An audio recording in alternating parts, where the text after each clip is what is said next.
Shrimad Bhagavatam class 123. നമ്മളിന്ന് സ്കന്ധം 6 അധ്യായം 4 നോക്കുന്നത്. അത് ദക്ഷകൃത ഹരിസമാരാധനമാണ്. ദക്ഷനുമായിട്ട് ബന്ധപ്പെട്ട കാര്യം. ദക്ഷനിലൂടെയാണ് സൃഷ്ടിയെല്ലാം നടന്നത്. അപ്പോൾ നമുക്ക് 1-2 എന്താണ് പറയുന്നത് നോക്കാം. രാജാവ് ചോദിക്കുകയാണ്, അതായത് പരീക്ഷിത്താണ് ചോദിക്കുന്നത്. സർവജ്ഞനായവനെ, സ്വയംഭൂ മന്വന്തരത്തിൽ, സ്വയംഭൂ മന്വന്തരം എന്ന് പറയുന്നത് ആദ്യത്തെ മന്വന്തരം, പ്രപഞ്ചം ഒന്നുമില്ലാത്ത അവസ്ഥയിൽ ബ്രഹ്മം മാത്രം, ഒന്നുമില്ലാതെയല്ല ബ്രഹ്മം മാത്രമുള്ള ഏതോ ഒരു ശക്തിവിശേഷം, അതിൻ്റെ രൂപവും ഭാവമില്ല, അതാണ് ബ്രഹ്മം. അതിൽ നിന്നും സൃഷ്ടി നടന്നപ്പോൾ ആദ്യം മനുവിലൂടെയാണ്. മനുവാണ് ഒരു പ്രേരക ശക്തിയാണ്. ആ പ്രേരക ശക്തിയാണ് സൃഷ്ടിയിലേക്ക് നയിക്കുന്നത്. ആ പ്രേരക ശക്തിക്ക് മനുഷ്യരൂപമൊന്നും എടുക്കരുത്. ഇപ്പം നമ്മളെയും നമ്മളെ ഉള്ളിൽ നിന്നും ഒരു പ്രേരക ശക്തി വരുന്നുണ്ട്. ആ പ്രേരക ശക്തിയാണ് നമ്മളെ കൊണ്ട് ഓരോന്ന് ചെയ്യിപ്പിക്കുന്നത്. അതൊരു ബലമാണ്.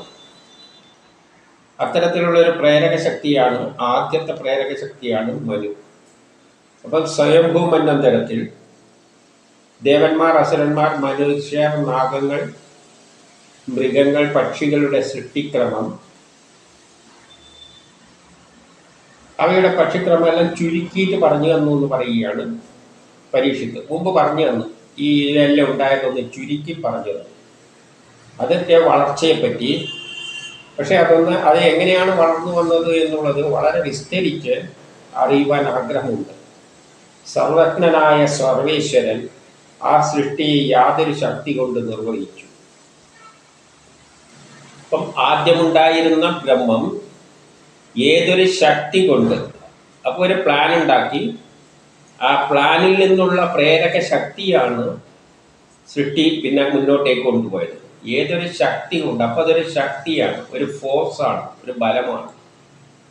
അതിനാണ് മനു എന്ന് പറയുന്നത്. അതെങ്ങനെയാണ് സർവേശ്വരൻ മനുവിലൂടെ ഈ സൃഷ്ടിക്രമം നടത്തിയത്? ഇപ്പം 3 സൂതൻ പറയുകയാണ്. സൂതൻ ശൗനകാദികളോട് പറഞ്ഞതാണ്. സൂതൻ ശൗനകാദികളോട് പറഞ്ഞത്. ശ്രീ പരീക്ഷിത്തിന്റെ ആ ചോദ്യം കേട്ട് വ്യാസപുത്രനായ ശുഗമഹർഷി അഭിനന്ദിച്ചുകൊണ്ട് പറഞ്ഞു, ആ ചോദ്യം നല്ലതാണ്. എന്നിട്ട് പറയുകയാണ്. എന്നിട്ട് 4-5 ശുഗൻ തന്നെയാണ് ആ വ്യാസന്റെ പുത്രൻ പറഞ്ഞു കൊടുത്ത കാര്യങ്ങൾ പറയുന്നത്. പ്രാചീന ബർഹിസിന്റെ 10 പുത്രന്മാരായ പ്രചേതസ്സുകൾ മുമ്പ് പറഞ്ഞ കാര്യങ്ങളാണ്. ആദ്യം പ്രാചീന ബർഹിസിന്റെ 10 പുത്രന്മാർ, അത് പ്രചേതസ്സുകൾ എന്ന് പറയും. സമുദ്രത്തിൽ നിന്നും പൊന്തി വന്നപ്പോൾ, സമുദ്രം എന്ന് പറഞ്ഞാൽ മുഴുവൻ ശൂന്യമായ സ്ഥലത്ത് തിരമാലകളുമാരിയുള്ളതിനാണ് ആദ്യം സമുദ്രമായിട്ടാണ് ചിത്രീകരിക്കുന്നത്. പക്ഷേ കഥയിൽ വരുമ്പോൾ കുറച്ച് പൊടിപ്പും തൊങ്ങലെല്ലാം വെച്ച് പറയും. സമുദ്രത്തിൽ നിന്നും പൊന്തി വന്നപ്പോൾ ഭൂമി വൃക്ഷങ്ങളാലും ചെടികളാലെല്ലാം മറക്കപ്പെട്ട് കണ്ടു. അപ്പോൾ ഭൂമി മുഴുവൻ കാട് പിടിച്ച് കിടക്കുന്നതായിട്ട് കണ്ടു അദ്ദേഹം. കോപിഷ്ഠനായ അവരുടെ നേർക്ക് അഗ്നിയെ വായിൽ നിന്നും പുറപ്പെടുവിച്ചയച്ചു. വായിൽ നിന്ന് അഗ്നി വന്നിട്ട് അദ്ദേഹത്തിന് കോപം തോന്നി. ഭൂമി മുഴുവൻ ചെടികളെ കൊണ്ട് നിറഞ്ഞിരിക്കുന്നു. അപ്പോൾ അദ്ദേഹത്തിന് ദേഹലക്ഷ്യം തോന്നി. ഒരു വസിക്കാൻ പോലും പറ്റാത്ത തരത്തിൽ ചെടികൾ നിറഞ്ഞു കിടക്കിയത്. അതുകൊണ്ട് വായിൽ നിന്ന് എന്ത് ചെയ്ത് തീ വിട്ടിട്ട് നശിപ്പിക്കാൻ നോക്കി. 6 അദ്ദേഹം അത് നശിപ്പിക്കുന്നത് കണ്ട സോമൻ എന്ന മഹാരാജൻ, സോമൻ എന്ന് പറയുന്നത് ചെടികളുടെ വളർച്ചയിലെല്ലാം പിന്നിൽ പ്രവർത്തിക്കുന്ന ശക്തി ചന്ദ്രനാണ്. ആ ചന്ദ്രന്റെ പിന്നിലുള്ള ശക്തിവിശേഷത്തെ, ഇതിനെല്ലാം നിയന്ത്രിക്കുന്ന ശക്തിവിശേഷത്തെ, ചെടികളെ വളർച്ചയ്ക്ക് നിയന്ത്രിക്കുന്ന ശക്തിവിശേഷത്തെ സോമൻ എന്ന് പറയാം. അതൊരു ബലം തന്നെയാണ്. അത്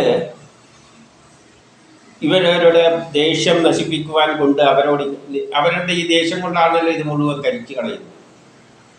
അത് ആ ദേഷ്യം ഇല്ലാതാക്കാൻ വേണ്ടി അവരോട് പറഞ്ഞു. ഈ സൗഭാഗ്യശാലികളെ ഏഴിൽ പറയുകയാണ്, പാപങ്ങളായി ചെടികളെ നശിപ്പിക്കരുത്. പ്രജകളുടെ സംരക്ഷകരായ നിങ്ങൾ ഈ പ്രജേതസ്സുകളിലൂടെയാണ് ഇനി പ്രജകളെ സൃഷ്ടിച്ചിട്ട് പോകേണ്ടത്. അപ്പം പ്രജകളെ സൃഷ്ടിക്കുന്ന നിങ്ങൾ ചെടികൾ വെച്ചു പിടിപ്പിക്കേണ്ടവരാണ്. കാരണം പ്രജകൾക്ക്, ജീവജാലങ്ങൾക്ക് നിലനിൽക്കണ്ടിക്ക് ചെടികളെല്ലാം ഉണ്ടെങ്കിലേ പറ്റുള്ളൂ. അതുകൊണ്ട് നിങ്ങൾ ചെടികൾ വെച്ചു പിടിപ്പിക്കാൻ ബാധ്യസ്ഥരാണ്, അല്ലാതെ ഇങ്ങനെ നശിപ്പിക്കാൻ ബാധ്യസ്ഥരാണ്. നിങ്ങളാണ് സൃഷ്ടി നടത്തേണ്ടത്. അപ്പൊ നിങ്ങൾ തന്നെ ഈ ചെടികളെ നശിപ്പിക്കുക എന്ന് പറയുന്നത് ശരിയല്ല. 8 ബ്രഹ്മാദികളുടെ നായകനായ സർവജ്ഞനായ ശ്രീഹരി, ബ്രഹ്മാദികളായ എല്ലാ ദേവന്മാരുടെയും നായകനായ സർവജ്ഞനായ ശ്രീഹരി വൃക്ഷങ്ങളെയും സസ്യങ്ങളെയും ഭക്ഷണമായും അന്നമായും സൃഷ്ടിച്ചതാകുന്നു. ഇതിനെയെല്ലാം സൃഷ്ടിച്ചത് ഭക്ഷണമായിട്ടും അന്നമായിട്ടും ഭക്ഷണമെല്ലാമായിട്ടാണ്. എല്ലാത്തിനും തന്ന് ജീവിക്കാൻ വേണ്ടിയാണ് ഈ ചെടികളെ സൃഷ്ടിച്ചിരിക്കുന്നത്. അത് പ്രപഞ്ച സൃഷ്ടികർത്താവായ ശക്തി വിശേഷം. എന്നിട്ട് 9 പറയാണ്, പറന്ന് സഞ്ചരിക്കുന്നവർ, പറവുകൾക്ക് സഞ്ചരിക്കാത്ത ഇതിനെ ഉണ്ടായിക്കൊടുക്കും. പറക്കുന്ന പറവുകൾക്ക് സഞ്ചരിക്കാത്ത ഉണ്ടായിക്കോട്ടെ. ഏതെല്ലാം പൂവും കായല്ല. പൂവും കായൊന്നും സഞ്ചരിക്കില്ല. അപ്പം പറവകൾ വന്ന് പൂവും കായെല്ലാം തേന്നുകയോ തിന്നുകയല്ല ചെയ്യും. കാലുകൊണ്ട് സഞ്ചരിക്കുന്നവർക്ക്, പാദചാരികൾക്ക്, അതായത് പശുക്കളെ പോലെയുള്ള പാദമില്ലാതെ ഉണ്ടായിക്കൊടുത്തു. അപ്പോൾ പശുക്കൾക്കെല്ലാം ഏതാണ് ഉണ്ടായിക്കൊടുത്തിരിക്കുന്നത്? പുല്ലുകൾ. അതിന് പാദമില്ല, നടക്കാൻ പറ്റില്ല. തൃണങ്ങൾ. കൈയുള്ളവർക്ക്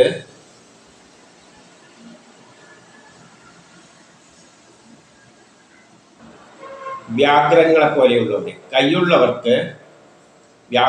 പോലെയുള്ളവർക്ക് കൈയില്ലാത്തത്. അതാരാണ്? ഗോമഹിമാദികൾ, കൈയൊന്നും ഇല്ലാത്തത്.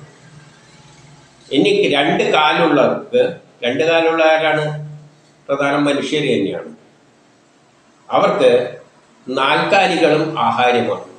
അപ്പം 2 കാലില്ലാത്തവർക്ക്, മനുഷ്യർക്ക് 4 കാലികളാണ് ഭക്ഷണം. അപ്പം മനുഷ്യർക്ക് ഭക്ഷണം എന്താണ്? 4 കാലികൾ. അതിൽ ഏതെല്ലാം പെടുവാന്നൊന്ന് ചിന്തിച്ചു നോക്കുക. ഇത് എവിടെയാ പറയുന്നത്? ശ്രീമദ് ഭാഗവതത്തിൽ. ഒരു 10 പറയാണ്, അല്ല പ്രജേതസ്സുകളെ. അപ്പം ഇങ്ങനെയെല്ലാം സൃഷ്ടിച്ചു കൊടുത്തിരിക്കുന്നത് ആ സൃഷ്ടികർത്താവാണ്. അപ്പം അവയൊന്നും നശിപ്പിക്കാൻ പാടുള്ളതല്ല. ഓരോന്നിനും വേണ്ട സൃഷ്ടിച്ചു കൊടുത്തിട്ടുണ്ട്. അല്ലയോ പ്രജേതസ്സുകളെ, നിങ്ങൾ പിതാവിനാലും സർവേശ്വരനാലും പ്രജാസൃഷ്ടിയായി ആജ്ഞാപിക്കപ്പെട്ടുകൊണ്ട് നിങ്ങളെ ആജ്ഞാപിച്ചിങ്ങോട്ട് വിട്ടിരിക്കുകയാണ്. പ്രജേതസ്സുകളെ, നിങ്ങളെ എന്തിനു വേണ്ടിയിട്ട്? പ്രജകളെയെല്ലാം സൃഷ്ടിച്ചിട്ട് പരിപാലിക്കാൻ. അപ്പം പിന്നെ നിങ്ങൾ ഈ വൃക്ഷങ്ങളെയെല്ലാം എങ്ങനെയാണ് നശിപ്പിക്കുന്നത്? അപ്പം വൃക്ഷങ്ങളെല്ലാം ഉണ്ടെങ്കിലേ എല്ലാവർക്കും ആയിട്ട് നിലനിൽക്കാൻ പറ്റും. ഇനി 11, നിങ്ങളുടെ അച്ഛൻ, മുത്തച്ഛൻ, മുതുമുത്തച്ഛൻ മൂലായ പൂർവികരാൾ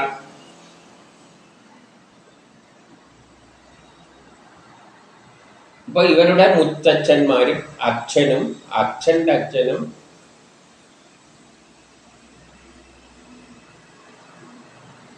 അച്ഛൻ്റെ അച്ഛനും മുതുമുത്തച്ഛൻ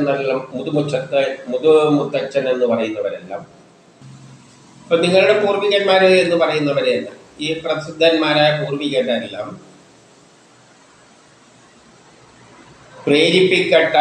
പ്രേരിപ്പിച്ച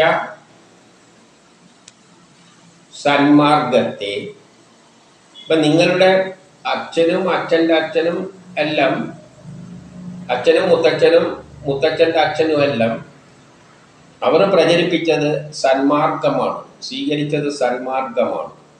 അതുകൊണ്ട് ആ മാർഗം തന്നെ, അവരൊന്നും ഇങ്ങനെ ചെടികളൊന്നും നശിപ്പിച്ചിട്ടൊന്നുമില്ല. അപ്പം അവരുടെ മാർഗം സ്വീകരിച്ചുകൊണ്ട് എന്ത് വേണം?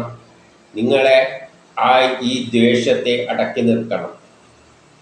നിങ്ങളിലുള്ള ഈ ദേഷ്യത്തെ അടക്കി നിർത്തുക, നിങ്ങളെ പൂർവികരെ ഉദ്ദേശിച്ചുകൊണ്ട്. ഇത് 12 പറയുന്നതാണ്, കുട്ടികൾക്ക് അച്ഛനമ്മമാരും സംരക്ഷണം. കുട്ടികൾക്ക് അച്ഛനമ്മമാരാണ്. കണ്ണുകൾക്ക് പോളയാണ് സംരക്ഷണം. ഭാര്യയ്ക്ക് ഭർത്താവാണ് സംരക്ഷണം. സന്യാസിക്ക് ഗൃഹസ്ഥന്മാരാണ് സന്യാസം, ഗൃഹസ്ഥാശ്രമികൾ. അറിവില്ലാത്തവർക്ക് അറിവുള്ളവരാണ് സംരക്ഷണം. പ്രജകൾക്ക് രാജാവാണ്, സഹായിയാകും. അപ്പോൾ ഈ പ്രജകളെല്ലാം പരിപാലിക്കാനുള്ള ഉത്തരവാദിത്തമാണ് നിങ്ങളിൽ വന്നു ചേർന്നിരിക്കുന്നത്. എൻ്റെ 13 പറയുന്ന, സകല ജീവജാലങ്ങളുടെ അന്തരാത്മാവിൽ ശ്രീഹരി വസിക്കുന്നുണ്ട്. ഈ കാണുന്ന ചെടികളുടെ എല്ലാം തന്നെ എല്ലാറ്റിൻ്റെ ഉള്ളിൽ വസിക്കുന്ന ആരാണ്? ആ ശ്രീഹരി തന്നെയാണ്. അതുകൊണ്ട് എല്ലാം അതിൻ്റെ വാസസ്ഥലമായി കാണണം. ഈ പുല്ലാണെങ്കിൽ പോലും അത് അതിൻ്റെ അകത്ത് ശ്രീഹരി വസിക്കുന്നുണ്ട്, ശ്രീഹരിയുടെ വാസസ്ഥലമാണ്. കാരണം ആ നിർഗുണമായ ബ്രഹ്മമാണ് ഈ പ്രപഞ്ചമെല്ലാമായിട്ട് മാറിയത്. അതിൻ്റെ അകത്ത് ഇരുന്നു കൊണ്ട് അതിനെ നിയന്ത്രിക്കുന്നതും അത് തന്നെയാണ്. ആ നിലയിൽ കാണണം. ആ നിന്ദവരേടി നിങ്ങളോട് പ്രസാദിച്ചവരുമാണ്. ആ ശ്രീഹരിയാട്ടെ നിങ്ങളെ പ്രസാദിച്ചിട്ടാണ് നിങ്ങൾക്ക് ഈ ഉത്തരവാദിത്തം, പ്രജകളെ സൃഷ്ടിക്കാനുള്ള ഉത്തരവാദിത്തം തന്നിരിക്കുന്നത്. എൻ്റെ 14, ഏതൊരാൾ മാനത്തു നിന്നു ഉടലിലേക്ക് വീണ കോപത്തെ, മാനത്തിൽ നിന്നും ശരീരത്തിലേക്ക് വീണ കോപത്തെ, ഏതൊരാൾ മാനത്തിൽ നിന്നും ശരീരത്തിലേക്ക് വീണ കോപം. മാനത്ത് എന്ന് പറഞ്ഞാൽ മനസ്സ് എന്ന് വേണമെങ്കിൽ എടുക്കാം. മനസ്സിൽ നിന്നാണ് ഉടലിലേക്ക്, നമ്മളിലേക്ക് കോപം പ്രസരിക്കുന്നത്. അല്ലെങ്കിൽ ആകാശത്തു നിന്ന് ഗ്രഹങ്ങളുടെ സ്വാധീനം കൊണ്ടാണ്. നമ്മളെ ചിന്തകളെല്ലാം നിയന്ത്രിക്കുന്ന എവിടെ നിന്നാണ്? മുകളിൽ നിന്ന് തന്നെയാണ്.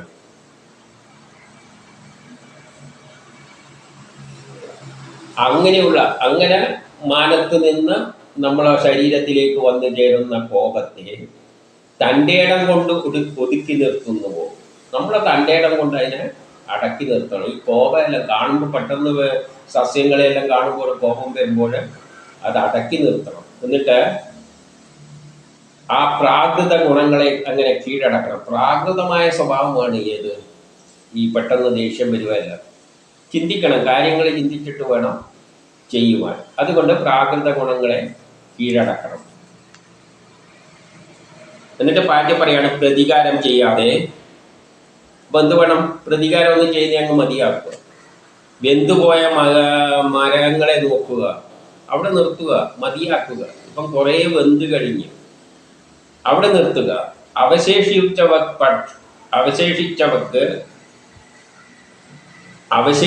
കുറച്ചെണ്ണ അവശേഷിച്ചിട്ടുണ്ട്, അവക്കും നിങ്ങൾക്കും ഭാവുകം ലഭിക്കട്ടെ. അപ്പോൾ എന്ത് ചെയ്യുകയാണ്? അവരെ അനുഗ്രഹിക്കുകയാണ്. ആരെയെല്ലാം? വെന്ത് മരിച്ചിട്ട് ശേഷിച്ച ചെടികളെയും, വെന്തിട്ട് കുറച്ചെല്ലാം മിച്ചം വന്നിട്ടുണ്ടാവുമല്ലോ, അതിനെയും ഇവരെയും പ്രജേതസ്സുകളെയും ഭാവുകം ലഭിക്കട്ടെ. നിങ്ങൾക്ക് ഭാവുകം, രണ്ടു കൂട്ടരെയാണ് അനുഗ്രഹിച്ചിരിക്കുന്നത്. എന്നിട്ട് എന്ത് പറയാണ്? വൃക്ഷങ്ങളുടെ വളർത്തുമകളായി ഇവളെ ഭാര്യയായി സ്വീകരിക്കുക. വൃക്ഷങ്ങളിൽ നിന്നും വരുന്ന ആ വളർത്തുമകൾ, വൃക്ഷങ്ങൾ വളർത്തിയ മകളെ നിങ്ങൾ ഭാര്യയായി സ്വീകരിക്കുക. അപ്പം പ്രജേതസ്സുകൾ ഒരു പ്രേരക ഫലമാണ്. അതിൻ്റെ ഭാര്യ ഏതാണ്? വൃക്ഷങ്ങൾ വളർത്തിയ ആ പെൺകുട്ടി. എന്നിട്ട് 16 പറയാണ്, വനസ്പതികളുടെ രാജാവായ സോമരാജൻ ചന്ദ്രനാണ്. ചെടികളുടെ എല്ലാം ആധിപത്യം ജ്യോതിഷപ്രകാരവും അങ്ങനെ തന്നെയാണ്. അപ്പം വനസ്പതികളുടെ രാജാവായ സോമരാജൻ അപ്സരശ്രീയിൽ പിറന്ന കന്യകയെ പ്രജേതസ്സുകൾക്ക് ദാനം ചെയ്തു. അപ്പം ഈ ചെടികളിലുള്ള ഈ പെൺകുട്ടിയെയാണ് ദാനം ചെയ്തത്. അപ്സരസ്സുകൾ എന്ന് പറയുന്നത് ചില ഗ്രഹങ്ങളുടെ ബലങ്ങളാണ്. ബലങ്ങൾ ചെടികളിൽ ചില കാര്യങ്ങൾ ചെയ്തിട്ടുണ്ടാകുന്നതാണ് ഈ ഭാര്യ. ഭർത്താവ് എന്ന് പറയുന്ന പ്രതേജസ്സുകൾ സൃഷ്ടിക്ക് പിന്നിലുള്ള പ്രേരക ശക്തി. അപ്പം ഏതോ ഒരു പ്രേരക ശക്തി ചെടികളിൽ നിന്നാണ് സൃഷ്ടികർമ്മം ആരംഭിച്ചിരിക്കുന്നത്. ചെടി എന്ന് പറഞ്ഞാൽ ഏത് ചെടികളാണ്? കത്തി നശിച്ച, കഴിഞ്ഞ പ്രളയത്തിലെ കത്തി നശിച്ചിട്ട് അവശേഷിച്ച ജൈവ വസ്തുക്കൾ, ചെടികളുടെ ചെറിയ സംഗതികളിൽ നിന്നാണ് സൃഷ്ടിയുടെ തുടക്കം. അതിന്ന് ശാസ്ത്രലോകവും കണ്ടെത്തിയതാണ്. ചെറിയ സസ്യങ്ങളിൽ നിന്നാണ് ജീവന്റെ ആദ്യത്തെ തുടക്കം. അപ്പൊ സസ്യങ്ങളെ ഭക്ഷണം പാകം ചെയ്യുന്നത് എങ്ങനെയാണെന്നറിയാം. സൂര്യപ്രകാശ സസ്യങ്ങളിൽ വീഴുമ്പോൾ അതിലെ ഗ്രീൻ നിറത്തിലുള്ള ആ സാധനം, രാസവസ്തു, ഇലക്ട്രോണുകളെ ഉൽപ്പാദിപ്പിക്കും, പുറത്തേക്ക് വിടും. ആ ഫ്രീ ഇലക്ട്രോണുകളും അന്തരീക്ഷത്തിൽ നിന്നെടുക്കുന്ന വായുവും പിന്നെ വേര് വലിച്ചെടുക്കുന്ന എല്ലാം കൂടിയിട്ടാണ് ഭക്ഷണം പാകം ചെയ്യുന്നത്. അപ്പം ആ ഇലക്ട്രോണുകളാണ്, ക്ലോറോഫിൽ എന്ന് പറയുന്ന അതിൽ നിന്ന് വരുന്ന ഇലക്ട്രോണുകളാണ് അവിടെയുള്ള രാസപ്രവർത്തനത്തിന് നേതൃത്വം നൽകുന്നത്. ഈ ചെടികളിൽ ഫംഗ്ഷൻ പ്രേരിപ്പിക്കുന്നു. അപ്പം അവിടെ മനുഷ്യരൊന്നുമില്ല. ചെടികളിലെ നീരിൽ നിന്നും ആ ക്ലോറോഫിൽ നിന്നും സൂര്യപ്രകാശം തട്ടുമ്പോൾ ഇലക്ട്രോൺ ഉൽപ്പാദിപ്പിച്ചിട്ട് ആ ഇലക്ട്രോണുകളാണ് ആ ചെടികളിലെ രാസപ്രവർത്തനത്തിലൂടെ ഭക്ഷണ പദാർത്ഥങ്ങൾ, പ്രോട്ടീന് ഇതെല്ലാം ഉണ്ടാക്കുന്നത്. അതേപോലെ സൃഷ്ടിക്ക് പ്രേരകമായ ഒരു ശക്തി, ഒരു സൃഷ്ടി ഉണ്ടാക്കണം. അപ്പം ചെടികൾ ഉണ്ടാക്കണം, മനുഷ്യരുണ്ടാക്കണം. അവരുടെ തുടക്കം എവിടെ നിന്നാണ്? ചെടികളിൽ നിന്നാണ്. ചെടികളുടെ ഏത് അവശിഷ്ടങ്ങളിൽ നിന്ന്?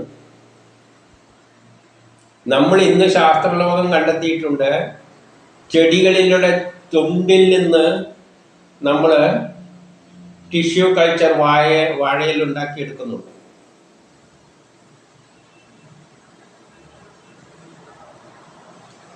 നമുക്കല്ലാതെ സാധാരണ നിലയിൽ വാഴൻ്റെ അടിയിലുള്ള ഇത് തട്ടിത്തൊന്നും വേണ്ട, കിഴങ്ങൊന്നും നടിയൊന്നും വേണ്ട. വാഴയുടെ ചെറിയൊരു ജനിതക ഘടനയിൽ നിന്ന് നമുക്ക് കൃത്രിമമായിട്ട് സസ്യങ്ങളെ ഉൽപ്പാദിപ്പിക്കാം. അവിടെ ഇലക്ട്രോൺ തന്നെയാണ് പങ്കെടുക്കുന്നത്. ഇപ്പം ഭൂമിയിൽ പ്രളയത്തിന് മുമ്പിലോ മറ്റോ അവശേഷിച്ച ജൈവ വസ്തുക്കളിൽ നിന്ന്, ചെടികളുടെ അംശങ്ങളിൽ നിന്നും, കത്തി നശിച്ച ചെടികളുടെ അംശങ്ങളിൽ നിന്നും ഈ പ്രചേതസ്സുകൾ എന്ന പ്രേരക ശക്തി ഭാര്യയായ അതിൽ നിന്നും ഉത്ഭവിക്കുന്ന ഇലക്ട്രോണിൻ്റെ സഹായത്താൽ സൃഷ്ടി ആരംഭിക്കുന്നു. ഇത് ആധുനിക സയൻസും ഒരു പരിധിവരെ അതിലാണ് വന്ന് നിൽക്കുന്നത്. അതുകൊണ്ട് അവർ അവളെ വഴിയാൻ വണ്ണം പരിണമിച്ച് അന്നത്തെ ഒരു മാലയിട്ടൊന്നും സ്വീകരിക്കണ്ടല്ലോ. ഈ ചെടിയും ഈ ഫലങ്ങൾ സ്വീകരിക്കുന്നത് എങ്ങനെയായിരിക്കും? മാലയിട്ടിട്ടായിരിക്കും.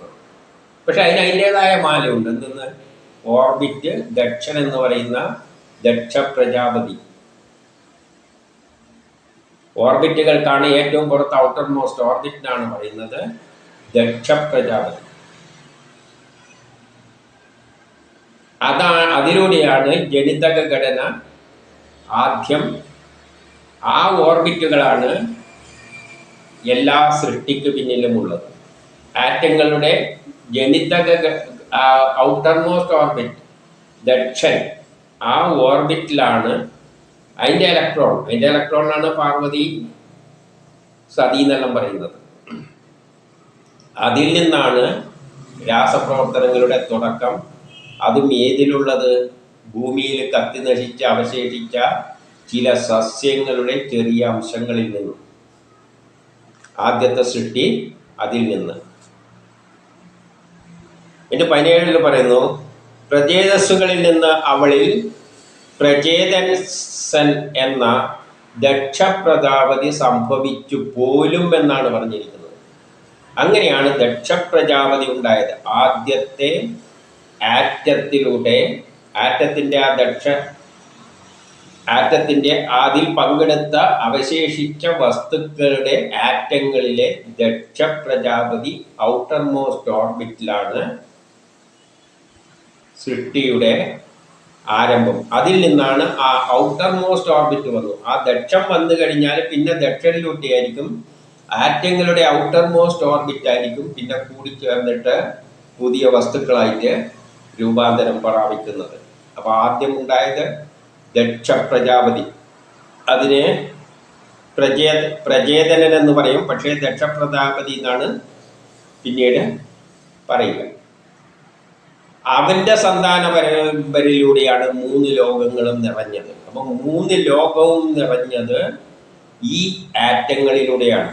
ആറ്റത്തിന്റെ ഏറ്റവും പുറത്തെ ഓർബിറ്റാണ് ദക്ഷ പ്രജാപതി. അതിലൂടെ സസ്യത്തിലൂടെ പറഞ്ഞതുകൊണ്ട് ജീവജാലങ്ങളുടെ ഉത്ഭവം അവിടെ നിന്ന് തന്നെയാണ്.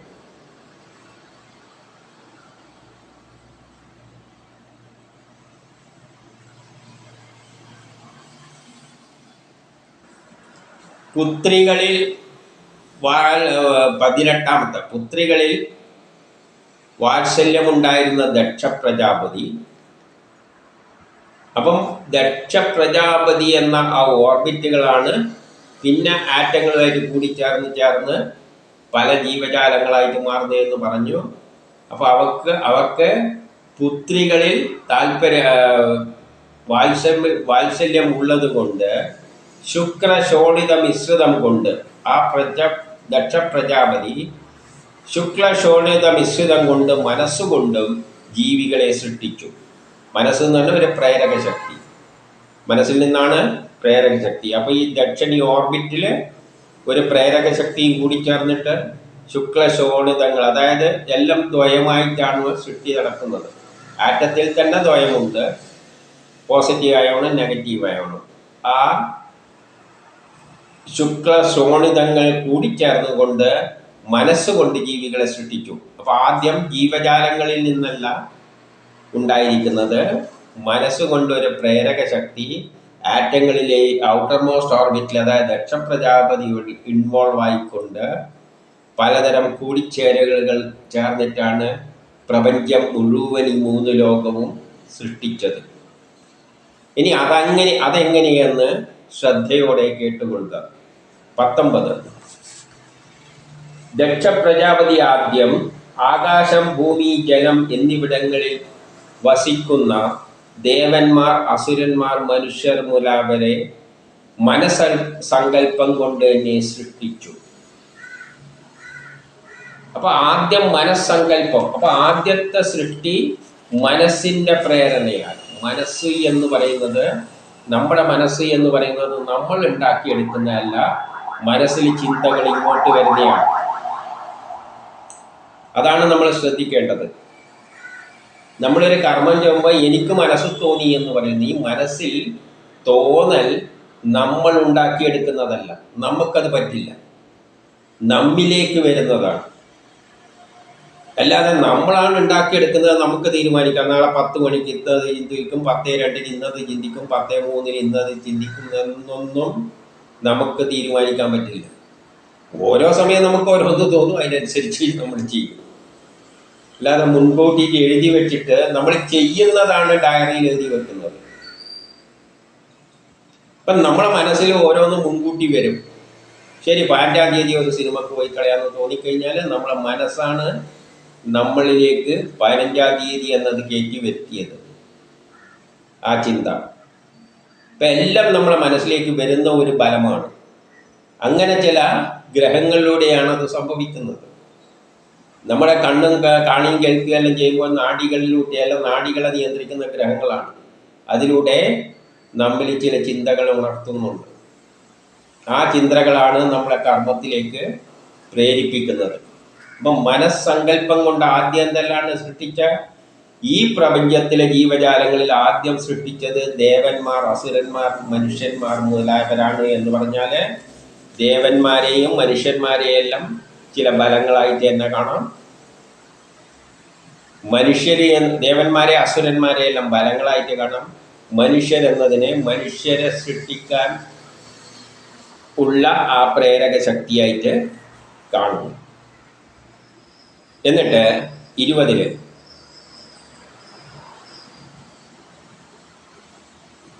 അത്തരത്തിൽ പ്രജാപതി അഭിവൃദ്ധിപ്പെടാത്തതായിട്ട് കണ്ടിട്ട്, ഇപ്പം പ്രജാപതിക്ക് ദക്ഷ പ്രജാപതിക്ക് ദക്ഷ പ്രജാപതി ഉണ്ടായല്ലോ, അദ്ദേഹത്തിന് സൃഷ്ടി നടത്താൻ നോക്കുമ്പോൾ അപ്പം തന്നെ അദ്ദേഹത്തിന് പിടിയൊന്നും കിട്ടിയില്ല.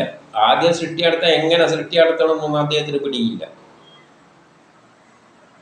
അപ്പൊ എല്ലാം ആരാണ് പ്രേരിപ്പിച്ചു വരുന്നത്? ആദ്യം ഒരു പ്ലാൻ ഉണ്ടായിരുന്നു. ആ പ്ലാനിന്റെ സങ്കല്പം അതാരുടെ സങ്കല്പമാണ്? ശ്രീഹരിയുടെ സങ്കല്പമാണ്. ആ സങ്കല്പത്തിൽ നിന്ന് പ്രേരണ ഉൾക്കൊണ്ടുകൊണ്ട് നമ്മളൊരു വീട് വെക്കുമ്പോൾ വീടിനൊരു പ്ലാൻ ഉണ്ടാവും. പിന്നെ ആ പ്ലാനിൽ നിന്ന് പ്രേരണ ഉൾക്കൊണ്ടുകൊണ്ടാണ് ഓരോന്നും കെട്ടുന്നത്. മേശയാണ് കെട്ടിക്കുന്നതെങ്കിലും ആ പ്രേരണ ശക്തി വരുന്നത് ആ പ്ലാനിൽ നിന്നാണ്. അതുപോലെ ശ്രീഹരിയുടെ ആ സങ്കല്പത്തിൽ നിന്നാണ് പ്രേരിപ്പിച്ചിട്ട് അതിനനുസരിച്ചാണ് ഇനി ഈ ദക്ഷ പ്രജാപതി സൃഷ്ടി നടത്താൻ പോകുന്നത്. അല്ല, ദക്ഷ പ്രജാപതി സ്വന്തമായിട്ട് സൃഷ്ടി നടത്തിയല്ല, നമ്മൾ സ്വന്തമായിട്ട് സൃഷ്ടി നടത്തുകയല്ല, ഒന്നും ചെയ്യുകയല്ല. നമ്മളെ ഉള്ളിൽ ആ ശക്തി വിഷയം കയറിയിട്ട് നമ്മളെ കൊണ്ട് പ്രേരിപ്പിച്ചിട്ടാണ്. ഈ പ്രപഞ്ചത്തിലുള്ള എല്ലാ കർമ്മങ്ങൾക്കും ശ്രീഹരിക്കൊരു തീരുമാനമുണ്ട്, ലോകത്തെ എവിടെയോ എത്തിക്കണമെന്ന്. ആ ലക്ഷ്യത്തിൽ ഇതിൽ ഇടയ്ക്ക് വരുന്നവരെയെല്ലാം അത് പ്രേരിപ്പിച്ചിട്ടാണ് ചെയ്യുന്നത്. എല്ലാം ദക്ഷ പ്രജാപതി സ്വന്തമായിട്ട് തീരുമാനിക്കുന്നതല്ല. അതുകൊണ്ട് ദക്ഷ പ്രജാപതി ഉണ്ടായപ്പോൾ അതിന് ഒരു ലക്ഷ്യമില്ല, എങ്ങനെ മുന്നോട്ട് പോകണമെന്ന് ഒരു ലക്ഷ്യവുമില്ല. ഇതുപോലെ തന്നെയാണ് പണ്ട് ബ്രഹ്മാവ് സൃഷ്ടി നടത്താൻ ആദ്യം ബ്രഹ്മാവാണല്ലോ, ഒന്നും പിടിയില്ലായതാണ്. പിന്നെ എന്ത് ചെയ്തു? വിഷ്ണു പോയിട്ട് സയൻസ് ബുക്ക് എടുത്തുകൊണ്ട് കൊടുത്തു, വേദങ്ങൾ ഇത് നോക്കി ഉണ്ടായിക്കോന്ന്. ആദ്യം ഇലക്ട്രോണ് പ്രോട്ടോൺ ഇങ്ങനെ, പിന്നെയാണ് അദ്ദേഹം അതുപോലെ ഉണ്ടാക്കാൻ തുടങ്ങിയത്. അതുപോലെ അത്തരത്തിൽ ദഷ്ടപ്രജാപതി അഭിവൃദ്ധിപ്പെടാത്തതായി കണ്ടിട്ട് വിന്ധ്യാപർവ്വതത്തിൻ്റെ പ്രാന്തപ്രദേശത്ത് കഠിനമായ തപസ് അനുഷ്ഠിച്ചു. തപസ് അനുഷ്ഠിക്കുക എന്ന് പറഞ്ഞാൽ മനസ്സേകാഗ്രമായിട്ട്. നമ്മളൊരു വീട് പ്ലാന് വരക്കുമ്പോഴും നമ്മൾ തപസ് അനുഷ്ഠിക്കുകയാണ് ചെയ്യുന്നത്. ആ മനസ്സിൽ കാണും, ആ വീട്ടിൻ്റെ പ്ലാന് വരക്കും, ഇന്നെല്ലാം വേണം, ഇത്ര കിടപ്പുമുറി വേണം, ഓരോ കിടപ്പുമുറിക്കും കക്കൂസ് വേണോ വേണ്ട, ചിലപ്പോൾ അത് പൈസ കൂടും, എൻ്റെ പൈസ ഇത്രയേ ഉള്ളൂ.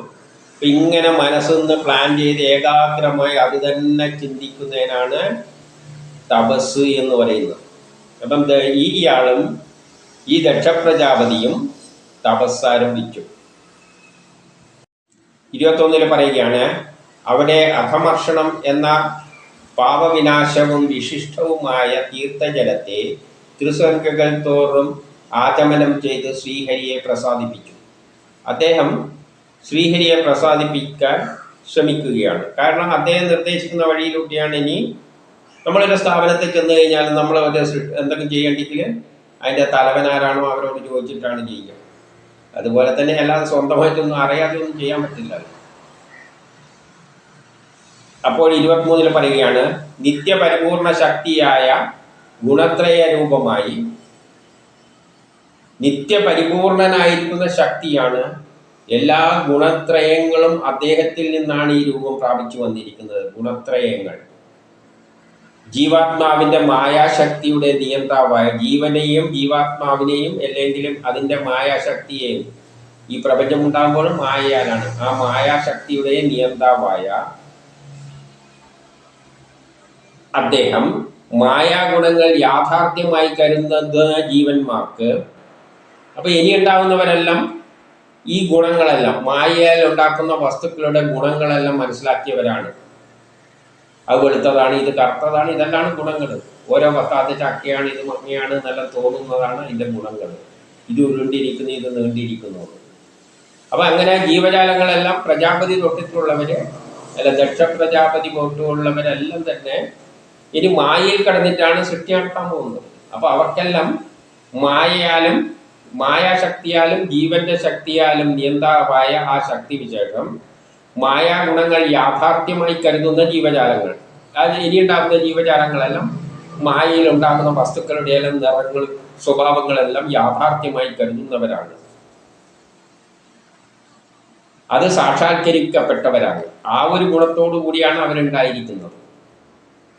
നമ്മളെല്ലാം മായാഗുണങ്ങളാൽ പലതായിട്ട് അനുഭവിക്കുവാൻ, അത് നല്ലത്, ഇത് മോശം, ഇത് വെളുത്തത്, ഇത് ഇങ്ങനെയെല്ലാം ചിന്തിക്കാൻ, ജീവിക്കുവാൻ, അങ്ങനെയുള്ളൊരു ജീവിതം സാക്ഷാത്കരിക്കപ്പെട്ടവരാണ്.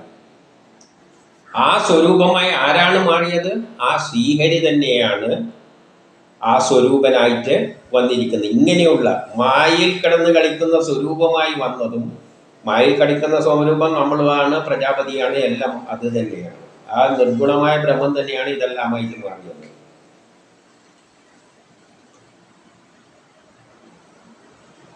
അദ്ദേഹം തന്നെയാണ് ഇതെല്ലാമായിട്ട് മാറിയിരിക്കുന്നത്. അങ്ങനെയുള്ള പ്രമാണത്തിന്റെ വിഷയീഭവിക്കാത്ത സ്വയം പ്രകാശിക്കുന്ന നിന്തിരുവടിക്ക് നമസ്കാരം എന്ന് പറയുകയാണ് ആര്? ഈ സ്തോത്രത്തിലൂടെ വർണ്ണിക്കുകയാണ്. അതായത് അതിന് രൂപവും ഭാവമൊന്നുമില്ല, പക്ഷേ രൂപവും ഭാവവുമുള്ള എല്ലാ വസ്തുവായിട്ട് അത് തന്നെ മാറിയിരിക്കുകയാണ്. എന്നിട്ട് അങ്ങനെ ഉണ്ടാകുന്ന എല്ലാ ജീവജാലങ്ങളും ഈ ഗുണങ്ങളിലെല്ലാം ആ വസ്തുവിന് ഇന്ന തരം, ഇത് ചക്കയാണ്, ഇന്ന് മാങ്ങയാണ് എന്ന ഗുണങ്ങളുടെ അടിസ്ഥാനത്തിലെല്ലാം പോവുകയാണ്. പക്ഷേ അതിൽ നിന്നെല്ലാം വിട്ടു നിന്നാണ് ആ ശക്തി ഇരിക്കുന്നത്. ആ ശക്തിക്ക് എന്ത്? നമസ്കാരം. 24 പറയാണ്, എപ്രകാരം വിഷയം വിഷയികയുടെ അഥവാ ഇന്ദ്രിയങ്ങളുടെ സഖ്യത്തെ അറിയാതിരിക്കുന്നുവോ,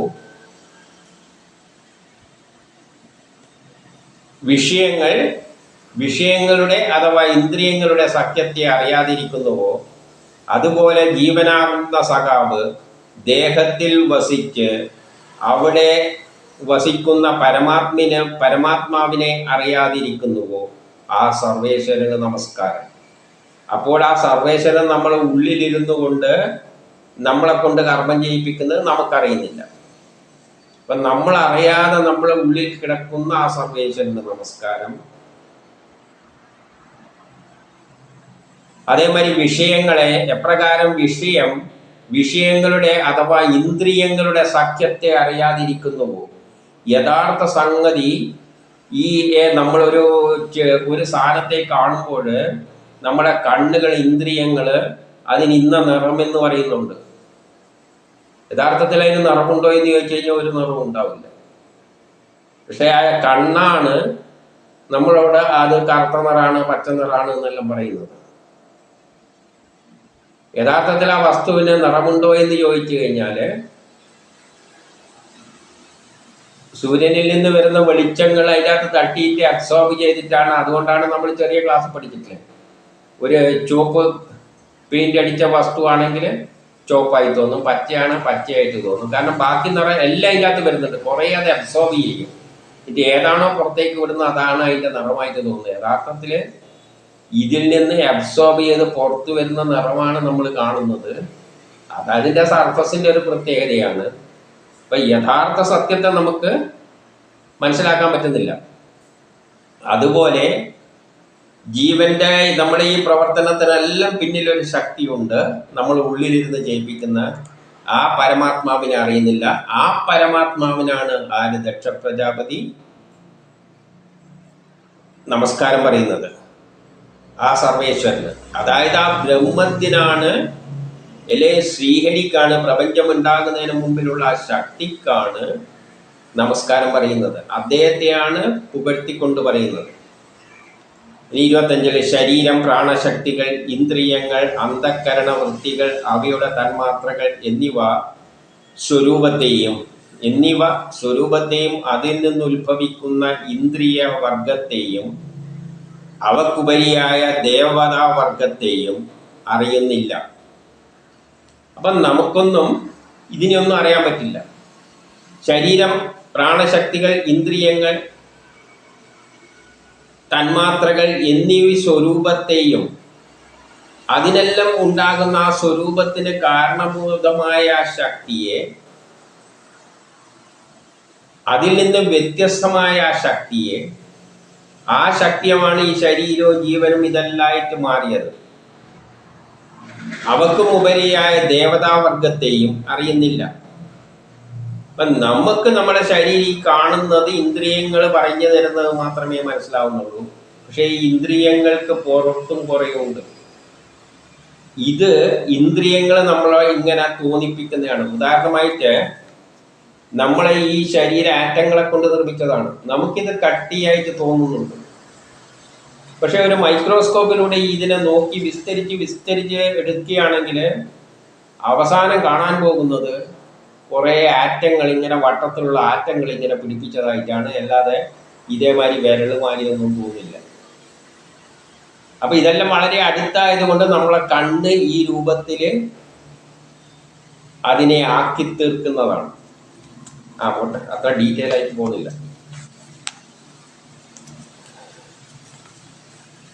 അപ്പൊ അവക്കുപരിയായ ദേവതാവർഗത്തെയും അറിയുന്നില്ല. അവക്കുപരിയായിട്ട് ഈ ശരീരം, പ്രാണശക്തികൾ, ഇന്ദ്രിയങ്ങൾ ഇതെല്ലാം ഉണ്ടെങ്കിലും അതിൻ്റെ എല്ലാം പിന്നിലേക്ക് കടക്കുമ്പോൾ നമ്മൾ ആറ്റങ്ങളിലേക്ക് എത്തും, പിന്നെ ഊർജത്തിലേക്ക്, അങ്ങനെയെല്ലാം പോകുമ്പോൾ കുറേ ദേവതകളുണ്ട്, അവരെയൊന്നും അറിയുന്നില്ല.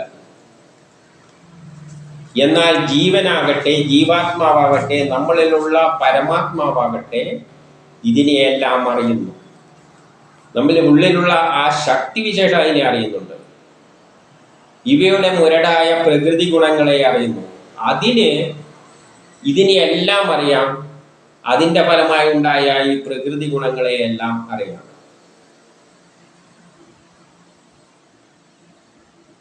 അപ്പം ജീവാത്മാവിനെ അതിനെയെല്ലാം, എന്നിട്ടും എല്ലാമായ യാതൊരുവനെ അറിയുന്നില്ലയോ ആ മൂർത്തിക്ക് നമസ്കാരം. പക്ഷേ അതെല്ലാം ഭൗതിക വസ്തുക്കളാണ്, ആ പരമാത്മാവുമല്ല. ആ പരമാത്മാവിൻ്റെ അപ്പുറം ഒരു സംഗതിയുണ്ട്, നിർഗുണമായ. അതായത് ശാസ്ത്രലോകം അത് കണ്ടെത്തിയിട്ടാണ് പിന്നെ അതിൻ്റെ അപ്പുറം കടക്കാൻ പറ്റാതെ എല്ലാം ഇട്ടെറിഞ്ഞു പോയത്. ആറ്റത്തിലെ ഇലക്ട്രോണിലെ എനർജിയിൽ, ഊർജത്തിലെല്ലാം എത്തി. പിന്നെ അതിൻ്റെ അപ്പുറത്തേക്ക് നോക്കിയപ്പോൾ അവർക്ക് മനസ്സിലാകാൻ പറ്റിയത്. അപ്പം ഇതെല്ലാം ഭൗതികം. ഈ പറഞ്ഞ കാര്യങ്ങളെല്ലാം തന്നെ ആറ്റങ്ങളും അതിൻ്റെ അടക്കമുള്ള ഊർജവും ഇതെല്ലാം ആത്മാവ്, പരമാത്മാവ് എന്ന് പറയുന്നത് പോലും ഭൗതികമായ ഒന്നാണ്, ഒരു പ്ലാനാണ്. അതിൻ്റെ അപ്പുറമുള്ള നിർഗുണമായ ഒരു ഗുണമില്ലാതെ ഇതുവരെ മനുഷ്യന് വ്യാഖ്യാനിക്കാൻ പറ്റാത്ത ആ ശക്തിയെയാണ് ഈ ദക്ഷ പ്രജാപതി സ്തുതിക്കുന്നത്. ഇനി 26 നാമരൂപത്തെ കൽപ്പിച്ചുകൊണ്ടിരിക്കുന്ന മനസ്സിന് ഓരോന്നിനും ഓരോ നാമമുണ്ടെങ്കിൽ കൽപ്പിച്ചിട്ടാണ് മുന്നോട്ടേക്ക് പോകുന്നത്. അത് ചക്ക, ഇത് മാങ്ങ, ഇത് പ്രമോദ്, ഇത് എല്ലാം ഒരു പേര് വെച്ചിട്ടാണ് മനസ്സ് പോകുന്നത്.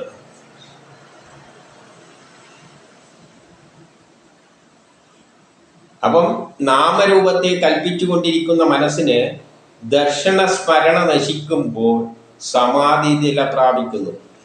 ആ ഒരു സമാധിയുടെ അവസ്ഥയിലേക്ക്, ദർശനസ്ഥിതി, സ്മരണ എല്ലാം നശിക്കുമ്പോൾ നമുക്ക് കാണാനുള്ള കഴിവ്, ഓർക്കാനുള്ള കഴിവെല്ലാം നശിക്കുന്ന ഒരവസ്ഥയിലാണ് നമ്മൾ സമാധി എത്തുന്നത്.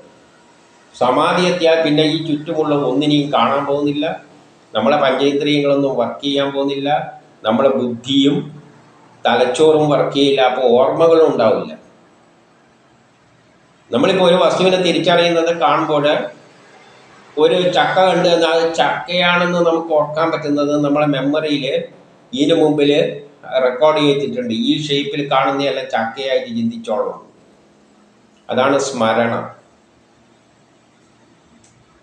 അപ്പോൾ നമ്മളെ ഇന്ദ്രിയങ്ങളും തലച്ചോറും എല്ലാം വർക്ക് ചെയ്താകുമ്പോൾ, അതല്ലേ ചില സിനിമയിലെല്ലാം അടി കൊണ്ടത് ആശുപത്രി കിടന്ന് ഇറന്നിട്ട് ബന്ധുക്കളെല്ലാം മുമ്പ് ഇതെന്തെന്ന് പറയുന്നത്. കാരണം ആ സ്മരണ തലേന്നുള്ള എല്ലാം അങ്ങ് പോയി. അതുവരെ കണ്ണും എല്ലാം ഫങ്ഷൻ നിർത്തി തലയിലുള്ള എല്ലാം പോയി കഴിഞ്ഞ് കഴിഞ്ഞാൽ അതാണ് സമാധി അവസ്ഥ. പിന്നെ ആര് മുമ്പ് പോയാലാ ഇതൊന്നും പറയില്ല.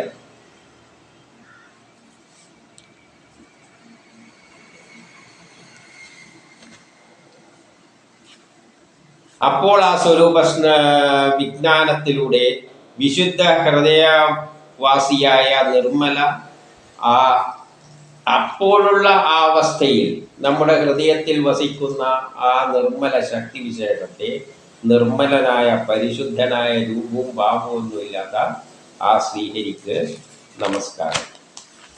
അപ്പൊ അദ്ദേഹം അങ്ങനെ ചിന്തിച്ചുകൊണ്ടാണ് അദ്ദേഹം അതിനെ പ്രാപിക്കാൻ ശ്രമിച്ചത്, പ്രത്യക്ഷപ്പെടുത്താൻ ശ്രമിച്ചത്. ഇനി 27, 28 അല്ലെ? പ്രകൃതി, പുരുഷൻ, മഹത്വം, അഹങ്കാരം, പഞ്ചതന്മാത്രകൾ എന്നീ 9 ത്രിഗുണാത്മക ഷോഡശാദികളാലും, ത്രിഗുണങ്ങള്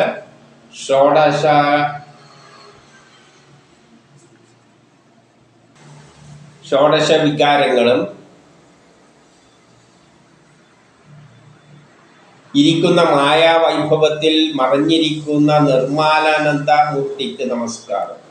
അപ്പം ഈ പ്രകൃതിയായിട്ടും പുരുഷനായിട്ടും എല്ലാം നമ്മുടെ അഹങ്കാരം, ഞാനെന്ന അഹങ്കാരം, പഞ്ചതന്മാത്രകൾ ഇതിനെ കൊണ്ടെല്ലാം നമ്മളെ സൃഷ്ടിച്ചിരിക്കുന്നത്. ത്രിഗുണങ്ങളാലാണ്, ഷോഡശ വികാരങ്ങൾ, പലതരം വികാരങ്ങളുണ്ട്. ഇങ്ങനെയെല്ലാം ഒരു വൈഭവത്തിൽ മറഞ്ഞിരിക്കുന്ന ഇതിങ്ങനെയെല്ലാം മായയാൽ ഇതെല്ലാം ഉണ്ടാക്കിയിട്ട് അതിൻ്റെ ഉള്ളിൽ മറഞ്ഞിരിക്കുന്ന നിൻതിരുവടിക്ക് അല്ലെ ആ മൂർത്തിക്ക് നമസ്കാരം.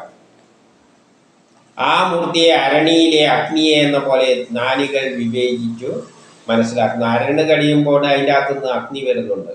ആ രൂപത്തില് ബുദ്ധിയുള്ളവര് നിന്നെ ഈ ശക്തി വിശേഷത്തെ മനസ്സിലാക്കുന്നു. ഈ പ്രപഞ്ചം മുഴുവൻ പ്രകൃതിയും പുരുഷനാലായിട്ട് വിലസുന്ന, ഈ മായയായിട്ട് വിലസുന്ന ഈ ലോകത്തെ, അതിൻ്റെ പിന്നിൽ അതിന് കാരണഭൂതനായ ആ ശക്തി വിശേഷത്തെ, അതെല്ലാമായി മാറി തീർന്ന് അതിൻ്റെ ഉള്ളിൽ നിവസിക്കുന്ന ആ ശക്തി വിശേഷത്തെ അരണിയിലെ അഗ്നി എന്ന പോലെ കണ്ടുകൊണ്ട് നമസ്കരിക്കുകയാണ് ഇതിൽ. അത് ബുദ്ധിമാന്മാർ മനസ്സിലാക്കുന്നുണ്ട് എന്ന് പറയുകയാണ്.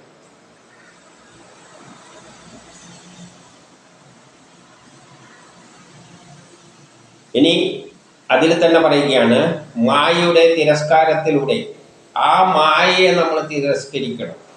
ഈ മായാലോകത്തെ നമ്മൾ തിരസ്കരിക്കുക എന്ന് പറഞ്ഞാൽ ഈ മായയാൽ ഉണ്ടാകുന്ന ഈ ലോകത്തെ മുഴുവൻ തിരസ്കരിക്കണം. ആ മായയുടെ തിരസ്കാരത്തിലൂടെ ഉണ്ടാകുന്ന നിത്യ വിമുക്തിയിൽ, അപ്പോഴാണ് ആ മായയിലൂടെ ഈ മായാലോകത്തെ തിരസ്കരിക്കുമ്പോഴാണ് നമുക്ക് നിത്യവിമുക്തി ഉണ്ടാകുന്നത്, അല്ലെ മോക്ഷം പ്രാപിക്കുന്നത്. അപ്പോൾ എന്ത് പറ്റും? ഒരാനന്ദമായ അവസ്ഥയിലേക്ക് എത്തും. നമ്മുടെ മനസ്സ് എപ്പോഴും ഒരു ശാശ്വതമായ ആനന്ദത്തിൻ്റെ അവസ്ഥയിലേക്ക് എത്തും. ആ ആനന്ദത്തിന് പിന്നിലെ ആ ഭഗവാൻ എന്നോട് പ്രസാദിക്കണേ എന്ന് പറയുകയാണ്. അങ്ങനെയുള്ള, അതായത് ഇതിനെല്ലാം, ഈ ലോകത്തിലുള്ള ഈ മുമ്പ് കാണുന്നതിനെല്ലാം മറന്നുകൊണ്ട് നിൽക്കുമ്പോൾ മനസ്സിലൊരു ആനന്ദം ഉണ്ടാവും, ഒരു സമാധാനം. നമ്മളെല്ലാം മറന്നു നിന്ന് നോക്കിയേ, ആ സമാധാനത്തിന് പിന്നിൽ വർദ്ധിക്കുന്ന ആ ഭഗവാന് എന്ത് ചെയ്യണം? എന്നിൽ പ്രസാദിക്കണം. എന്തിനു വേണ്ടി? ഈ ദക്ഷന്റെ അടുത്ത് പ്രസാദിച്ചിട്ട് വന്നിട്ട് പറയണം, നീ എങ്ങനെയാണ് ഈ മായാലോകം ഉണ്ടാക്കേണ്ടത് എന്ന്.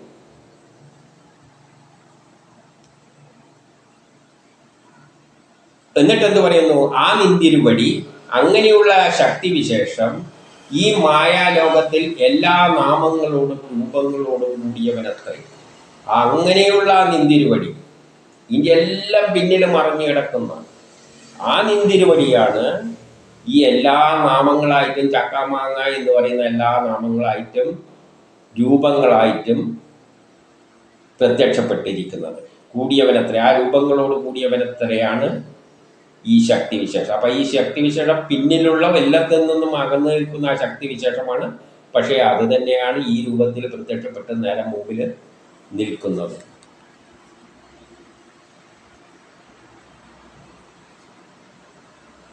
ഇനി 29, വാക്കുകൊണ്ട് പറയുന്നവയും, നമ്മൾ വാക്കാൽ പറയുന്നതും, ബുദ്ധി കൊണ്ട് അനുമാനിക്കുക, വാക്കുകൊണ്ട് പറയുക, ബുദ്ധി കൊണ്ട് അനുമാനിക്കുക, ഇന്ദ്രിയങ്ങളെ കൊണ്ട് മനസ്സിലാക്കുക, മനസ്സുകൊണ്ട് സങ്കല്പിക്കുക, എല്ലാം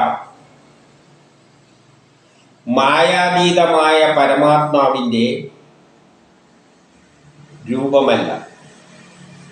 നമ്മൾ വാക്കുകൊണ്ട് പറയുന്നതായാലും ബുദ്ധി കൊണ്ട് അനുമാനിക്കുന്ന, ബുദ്ധി കൊണ്ട് അതാണ് ഇതാണ് എന്നെല്ലാം, ഇന്ദ്രിയങ്ങളെ കൊണ്ട് കണ്ണുകൊണ്ട് കാണുമ്പോൾ അത് ഇതല്ല, അല്ലെങ്കിൽ മനസ്സിനാണ് സങ്കല്പിക്കുക ഇങ്ങനെ ഒരു സാധനം ഉണ്ട് എന്നെല്ലാം സങ്കല്പിക്കുന്നതൊന്നും മായാതീതനായ പരമാത്മാവിൻ്റെ രൂപമല്ല.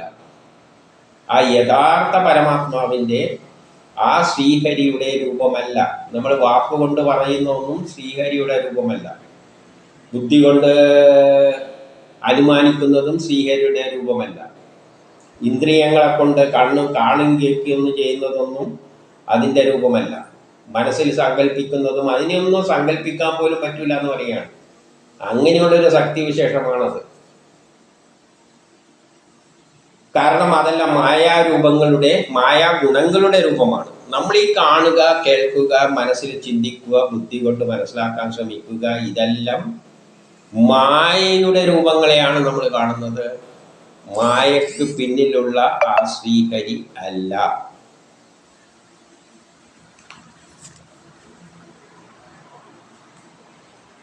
അത് നിന്തിരുവടിയെ ആ ഗുണവിശേഷ നാശം കൊണ്ട് മാത്രമേ ആകുകയുള്ളൂ. അപ്പൊ അതിനെ മനസ്സിലാക്കണ്ടെങ്കിൽ എന്ത് വേണം? ഈ കാണുന്നീ കേൾക്കുന്നീ ബുദ്ധി കൊണ്ട് ചിന്തിക്കുന്നീ മനസ്സുകൊണ്ട് ഇതെല്ലാം മായയിലുള്ളതാണ്. അതിനെയെല്ലാം തിരസ്കരിച്ചാൽ മാത്രമേ എന്ത് പറ്റുകയുള്ളൂ? ആ ഗുണവിശേഷങ്ങൾ, നമ്മൾ ഈ കാണുന്നത് കേൾക്കുന്നത് എല്ലാം ഗുണങ്ങളാണ്. അതിനെയെല്ലാം തിരസ്കരിക്കണം. ഒന്നും കാണുകയും വേണ്ട, കേൾക്കുകയും വേണ്ട. അപ്പൊ അതിനെന്ത് വേണം? നമ്മളെ കണ്ണുകൾ എല്ലാം പ്രവർത്തനം നിലനിൽക്കണം, നമ്മളെ ബുദ്ധിയും മനസ്സും എല്ലാം പ്രവർത്തനം നിലക്കണം. ഇപ്പോൾ വിരക്തി ഉണ്ടാകണം. സന്യാസത്തിലേക്ക് എല്ലാം കളഞ്ഞിട്ട്, ബന്ധുക്കളെ എല്ലാം കളഞ്ഞിട്ട് പോകണം. മനസ്സിൽ നമ്മൾ പിന്നെ ഒന്നും കാണുന്നില്ല, കേൾക്കുന്നില്ല. അപ്പോൾ കണ്ണും മൂക്കും എല്ലാം മൂക്ക് ശ്വസിച്ചുകൊണ്ടിരിക്കും, പ്രവർത്തനം നിലക്കും, ബുദ്ധിയും പ്രവർത്തനം നിലക്കും. ഒന്നിനെയും കണ്ടാലൊന്നും തിരിച്ചറിയാൻ പോകുന്നില്ല. അങ്ങനെയുള്ള ഒരവസ്ഥയിൽ എത്തുമ്പോഴാണ് ബ്രഹ്മസാക്ഷാത്കാരം. ഇനി 30 ഏതൊരാൾ യാതൊന്നുകൊണ്ട്, യാതൊന്നിനു വേണ്ടി, യാതൊന്നിൽ നിന്ന്, യാതൊന്നിൻ്റെതായി, യാതൊന്നിനെ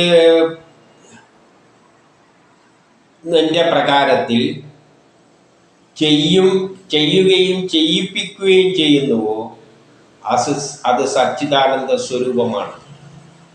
യാതൊന്നിനു വേണ്ടിയാണോ നമ്മൾ കർമ്മം ചെയ്യുക? അപ്പം നമ്മൾ ചെയ്യുന്ന കർമ്മങ്ങളെല്ലാം ഏതോ ഒന്നിനു വേണ്ടിയാണ്.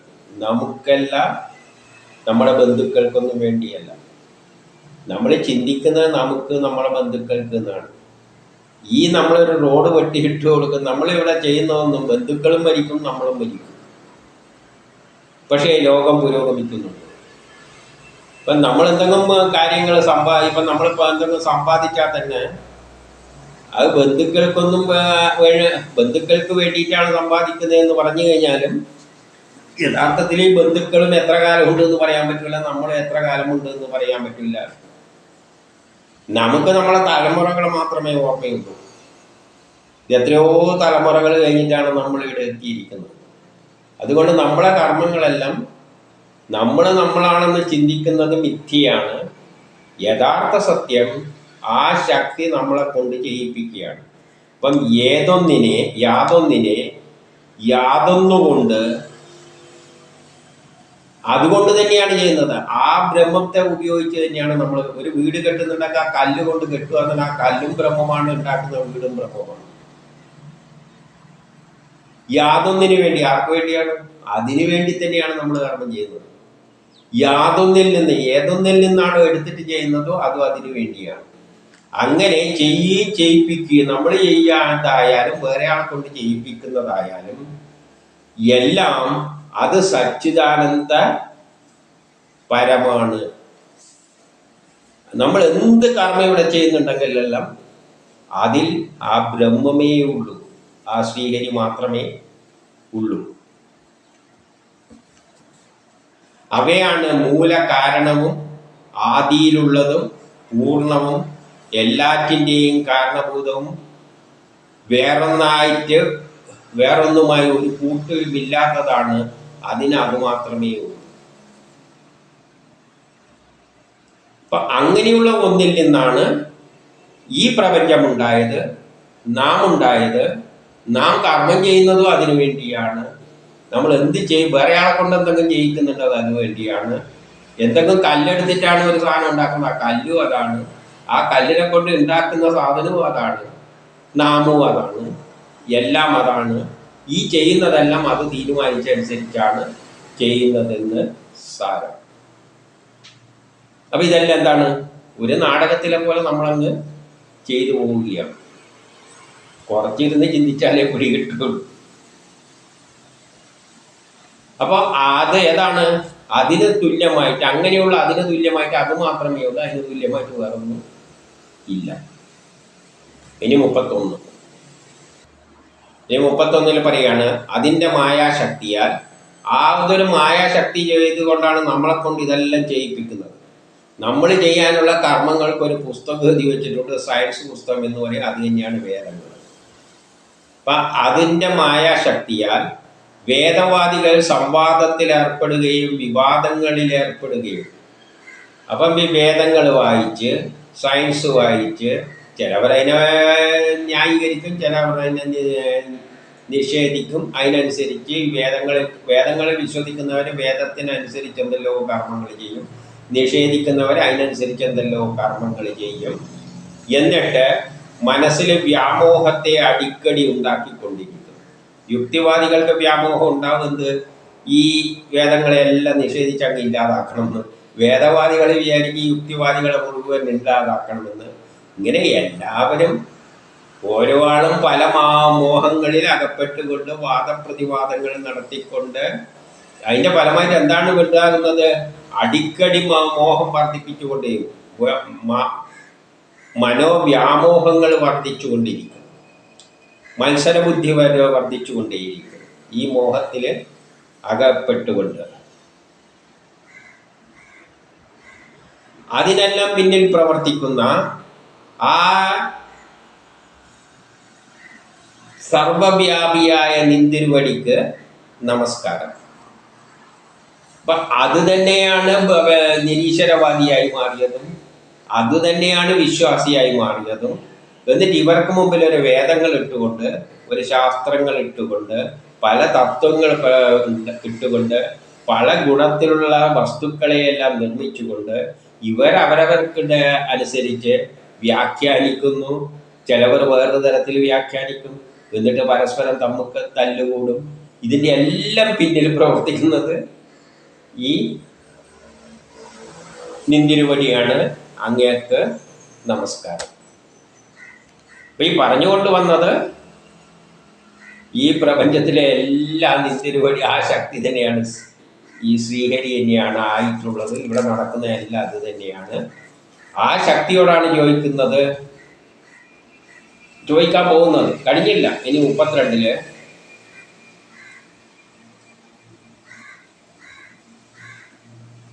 ഉണ്ട് എന്നും ഇല്ല എന്നും അന്യോന്യം പൊരുത്തപ്പെടാത്ത പ്രതിപാദത്തിൽ ഉറച്ചുകൊണ്ട് സാഖ്യയോഗത്തിലുള്ള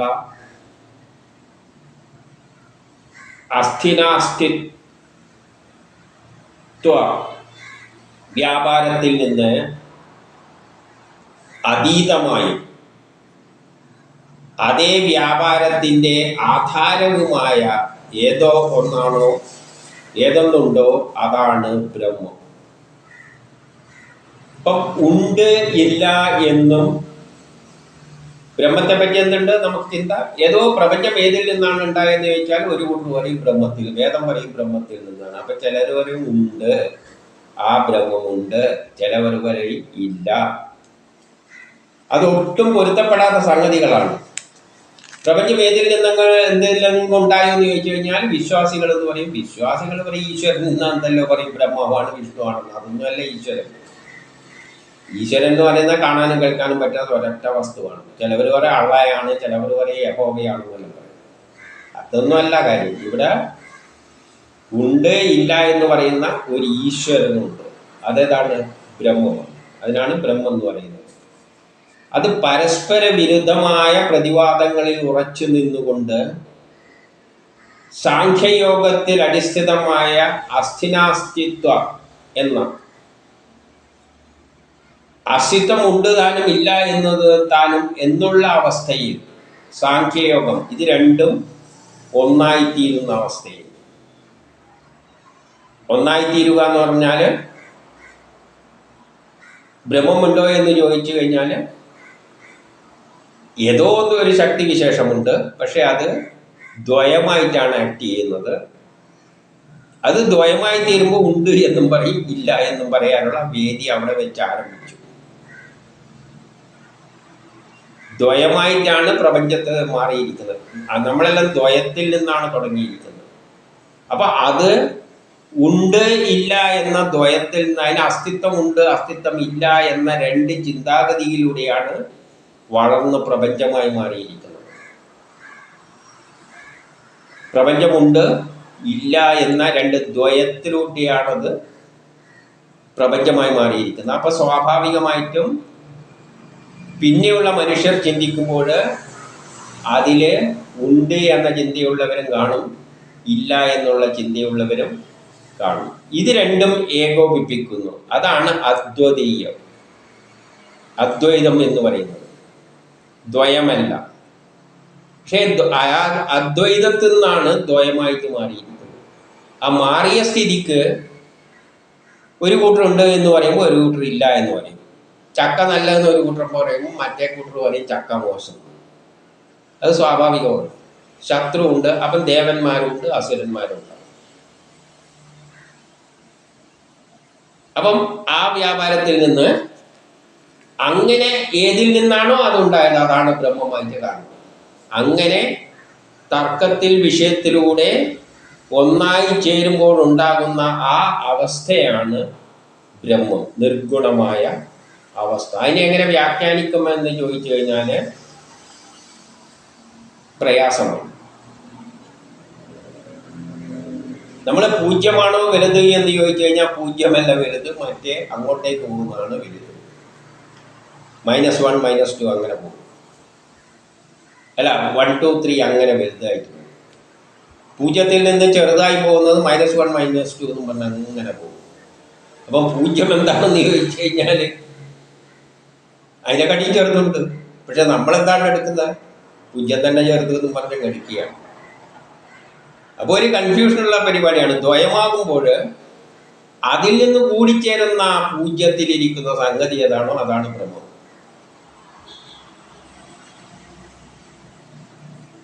കാരണം ദ്വയത്തിൽ നിന്നാണ്, എല്ലാം ദ്വയമായിട്ടാണ് മാറിയത്. അദ്വൈതത്തിൽ നിന്നാണ് വന്നത്. അത് ദ്വയമായിട്ടാണ് വരുമ്പോൾ ദ്വയത്തിൽ നമ്മൾ കിടക്കുന്നിടത്തോളം കാലം നമുക്കത് രണ്ടഭിപ്രായങ്ങളും ഉണ്ടാകും. അതിൽ നിന്ന് മുക്തമായാൽ മാത്രമേ നമുക്ക് ആ ബ്രഹ്മത്തിൽ എത്താൻ പറ്റുകയുള്ളൂ. അപ്പം ആ വ്യവഹാരത്തിൻ്റെ എല്ലാം ആധാരമായ ഏതൊന്നാണോ അതാണ് ബ്രഹ്മം. രണ്ടായി തിരിഞ്ഞ് പരസ്പരം തർക്കിച്ച് വാദ പ്രതിവാദങ്ങളിലെല്ലാം കഴിയുന്ന ഒന്നിൽ ഉണ്ട് ഇല്ല എന്നെല്ലാം പറയുന്ന അവസ്ഥയിൽ എത്തിയതിന് ശേഷം ഇതെല്ലാം ഏതിൽ നിന്നുണ്ടായോ അതിന് കാരണഭൂതമായ ഏതാണ്, ആധാരമായ അതെന്താണോ അതാണ് ബ്രഹ്മം. 33 പറയാണ് വിഭജിക്കാൻ കഴിയാത്ത, അതിനെ വിഭജിക്കാൻ പറ്റില്ല. വിഭജിക്കുമ്പോൾ രണ്ടാവും, ദ്വയമാവും. അതിനെ പിന്നെ വിഭജിക്കാൻ പറ്റില്ല. അപ്പൊ ബ്രഹ്മം എന്ന് പറയുന്നതിന് വിഭജിക്കാൻ പറ്റില്ല. നാമരൂപരഹിതനാണ്, അതിന് പേരുമില്ല. നമ്മൾ ബ്രഹ്മം എന്ന് പറയുമ്പോഴും യഥാർത്ഥത്തിൽ നമ്മൾ കൊടുത്ത പേരല്ല, നമ്മളൊക്കെ പേര് കൊടുക്കാൻ മാത്രം നമ്മളാര് വളർന്നിരിക്കുന്ന അതിനകത്ത്. അതിന് പേരൊന്നുമില്ല. ഒരു സാധനം ഉണ്ടെങ്കിലല്ലേ പേര് കൊടുക്കാൻ പറ്റുള്ളൂ. ഇങ്ങനെയൊന്നും ഇല്ല. ഉണ്ട്, ഇല്ല എന്നല്ല, ഉണ്ട്. പക്ഷെ അതിന് രൂപവും ഭാവവും ഒന്നും ഇല്ലാതുകൊണ്ട് പിന്നെ ഉണ്ട് എന്ന് എങ്ങനെയാ പറയുന്നത്? ഉണ്ട് എന്ന് പറയണ്ടെങ്കിലും അതിനൊരു രൂപവും ഭാവവും ഒന്നും ഇല്ല, വേണ്ടേ? അപ്പൊ അങ്ങനെയുള്ള ഒരു അവസ്ഥയിലാണ് അതുള്ളത്. ഉണ്ട് എന്നത് സത്യം തന്നെയാണ്, ബ്രഹ്മമുണ്ട്. പക്ഷെ അതിന് രൂപവും ഭാവവും ഇല്ല. ഏതാണെന്ന് ചോദിച്ചാൽ ഒരർത്ഥമില്ല, ആർക്കും ഒരു പിടിയുമില്ല. അപ്പം പിന്നെ അതിനൊരു പേര് കൊടുക്കുന്നതും അർത്ഥമില്ല. പിന്നെ നമ്മൾ കൊടുത്തു ബ്രഹ്മം, നമ്മളല്ല ഋഷികൾ. ആ നിന്നുവരുടെ പാദതലത്തെ ഭജിക്കുന്നവരായ ജനങ്ങൾക്ക് വേണ്ടി, ആ നിന്ദരുടെ പാദങ്ങളെ ഭജിക്കുന്നതായ ജനങ്ങൾക്ക്, ഭക്തജനങ്ങൾക്ക് വേണ്ടി അവതാരങ്ങളായും പ്രവർത്തികളായും രൂപങ്ങളായും നാമങ്ങളായും അദ്ദേഹം പല രൂപങ്ങൾ സ്വീകരിച്ചു. അവതാരങ്ങളായിട്ട് അത് പല രൂപങ്ങളായിട്ട് പല നാമങ്ങളായിട്ട് പ്രത്യക്ഷപ്പെട്ടു, സ്വീകരിച്ചു. രൂപങ്ങളെല്ലാം സ്വീകരിച്ചു. എന്തിനു വേണ്ടി? ഭക്തജനങ്ങൾക്ക് വേണ്ടി, അതായത് നമുക്കെല്ലാം വേണ്ടി തന്നെ. അദ്ദേഹം എന്ത് ചെയ്തു? രൂപങ്ങൾ സ്വീകരിച്ചിട്ട് ഇങ്ങോട്ട് വന്നു. നാമവും പേരും രൂപം. അപ്പൊ അതിന് പേരുമില്ല, രൂപവുമില്ല, ഒരു ചുക്കും ഇല്ലാത്തത് നമ്മളെ ഉദ്ദേശിച്ച്, ഭക്തജനങ്ങളെ ഉദ്ദേശിച്ചിട്ട് അത് വന്നിരിക്കുകയാണ്. പല രൂപത്തിലും ഭാവത്തിലും വേഷം കെട്ടി വന്നിരിക്കുകയാണ്. ആ നിന്ദനവടി എന്നോട് പ്രസാദിക്കണം. അങ്ങനെയുള്ള നിന്ദനവടിയോട് പറയുകയാണ്, എന്നോട് പ്രസാദിച്ചിട്ട് എനിക്ക് വഴി ഉപദേശിച്ചാണ് ഞാൻ എങ്ങനെയാണ് മുന്നോട്ടേക്ക് പോകേണ്ടത്. അപ്പൊ ആ നിന്ദനവടിയുടെ പ്രത്യേകത എന്താണ്? രൂപമില്ല, ഭാവമില്ല, ഒന്നുമില്ലാത്തവൻ എന്തോ ഒരു സങ്കല്പത്തിൻ്റെ ശരി, ഒരു ഭക്തജനങ്ങളെ സഹായിച്ചേക്കാം എന്ന് വെച്ചുകൊണ്ട് ഒരു രൂപമെല്ലാം കിട്ടിയിട്ട് വന്നിരിക്കുകയാണ് പലതായിട്ട്. ആ രൂപത്തോടാണ് പറയുന്നത്, നീ വന്നിട്ട് എന്നെ ഒന്ന് സഹായിക്കുക. കാരണം ഈ പ്രപഞ്ചം ഉണ്ടാക്കണമല്ലോ, എൻ്റെ തലയിലല്ലേ വെച്ചിരിക്കുന്നത്.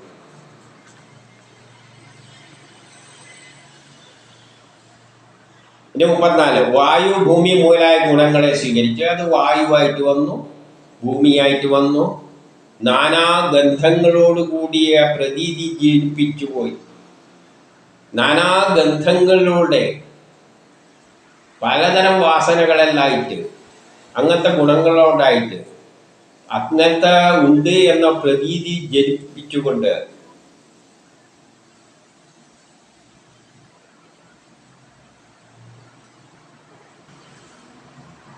അപ്പോൾ നാനാഗന്ധങ്ങളോടുകൂടി, ഗുണവിശേഷങ്ങളോടുകൂടി അങ്ങനെയുള്ള പ്രതീതി ജനിപ്പിച്ചുകൊണ്ട് അപ്പം അത് ഭൂമിയായിട്ട്, വായുവായിട്ട്, ആകാശമായിട്ട് പല ഗന്ധങ്ങളിലെല്ലായിട്ട് ഇവിടെ വന്നു, പല രൂപത്തിൽ.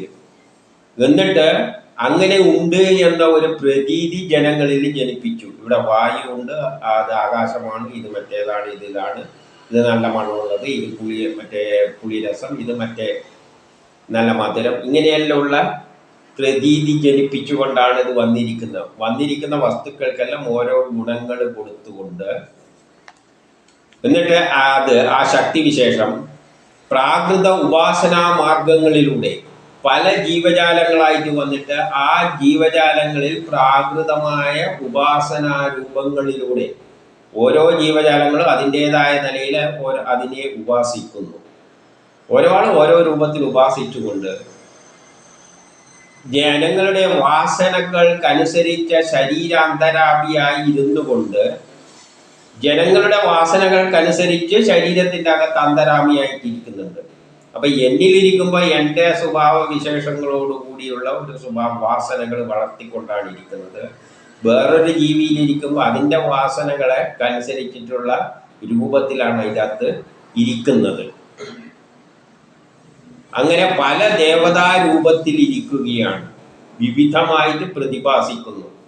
പല രൂപത്തിൽ പല ദേവതകളായിട്ട്, പ്രമോദ് എന്ന ദേവതയായിട്ട് പ്രതിഭാസിക്കുന്നു, വേറൊരാളായിട്ട് കള്ളന്റെ രൂപത്തിൽ പ്രതിഭാസിക്കുന്നു, ശുദ്ധാത്മാവിന്റെ രൂപത്തിൽ പ്രതിഭാസിക്കുന്നു, നാരദന്റെ രൂപത്തിൽ പ്രതിഭാസിക്കുന്നു. അപ്പൊ എല്ലാത്തിലും അസുരരിൽ അവരുടെ രൂപത്തിൽ, സ്വഭാവമുള്ളവര് ദേവസ്വഭാവമുള്ള രൂപത്തിൽ, പട്ടിയിൽ അതിൻ്റെ രൂപത്തിൽ, അതിൻ്റെ വാസനകൾക്കനുസരിച്ച് ശരീരത്തിൽ അന്തരാമിയായിട്ടിരുന്നു കൊണ്ട് അതാത് ദേവതകളുടെ രൂപത്തിൽ വിവിധമായി പ്രസാദിക്കുന്നു. ആ സർവേശ്വരൻ എന്ത് ചെയ്യണം? എൻ്റെ ആഗ്രഹത്തെ നിറവേറ്റട്ടെ. ഇപ്പൊ എന്നിൽ ഏത് തരത്തിൽ വരണം? ഞാനിപ്പം ദക്ഷ പ്രജാപതി എന്ന നിലയിൽ സൃഷ്ടി നടത്താൻ ബാധ്യസ്ഥനാണ്. അതുകൊണ്ട് ആ രൂപത്തിൽ നീ എൻ്റെ ഉള്ളിൽ വന്നിട്ട് പ്രതിഭാസിക്കണം.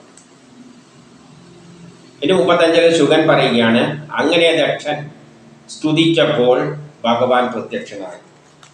അപ്പൊ എന്നില് എൻ്റെ രൂപത്തിൽ പ്രതിഭാസിക്കണം. എൻ്റെ രൂപത്തിലെ പ്രതിഭാസം എന്താണ്? ഞാൻ ദക്ഷ പ്രജാപതിയാണ്, ഞാനാണ് സൃഷ്ടി നടത്തേണ്ടത്. അപ്പൊ എനിക്ക് വേണ്ട ബുദ്ധിയെല്ലാം തന്ന് എൻ്റെ ഉള്ളിൽ കിടന്നുകൊണ്ട് എന്നെ കൊണ്ട് ഇത് ചെയ്യിപ്പിച്ചാൽ മതി എന്നാണ് പറയുന്നതിൻ്റെ ചുരുക്കം. അപ്പോൾ 36 മുതൽ 32 വരെയുള്ളത് കാര്യം 36 മുതൽ എന്ത് പറയുകയാണ്? ആ ഭഗവാൻ പ്രത്യക്ഷപ്പെട്ടപ്പോഴുള്ള രൂപത്തെ വർണ്ണിക്കുകയാണ്. ഇത് പണ്ടും കുറെ വർണ്ണിച്ചതാണ്, അതുകൊണ്ട് അത് അതേപോലെയൊന്നും വർണ്ണിക്കുന്നില്ല, വിട്ട് വിട്ട് വർണ്ണിച്ചിട്ടങ്ങ് പോകാം. ഗരുഡൻ്റെ തോളത്തേറിയിട്ട് കുറെ ഭുജങ്ങളുണ്ട്. പിന്നെന്തുണ്ട്?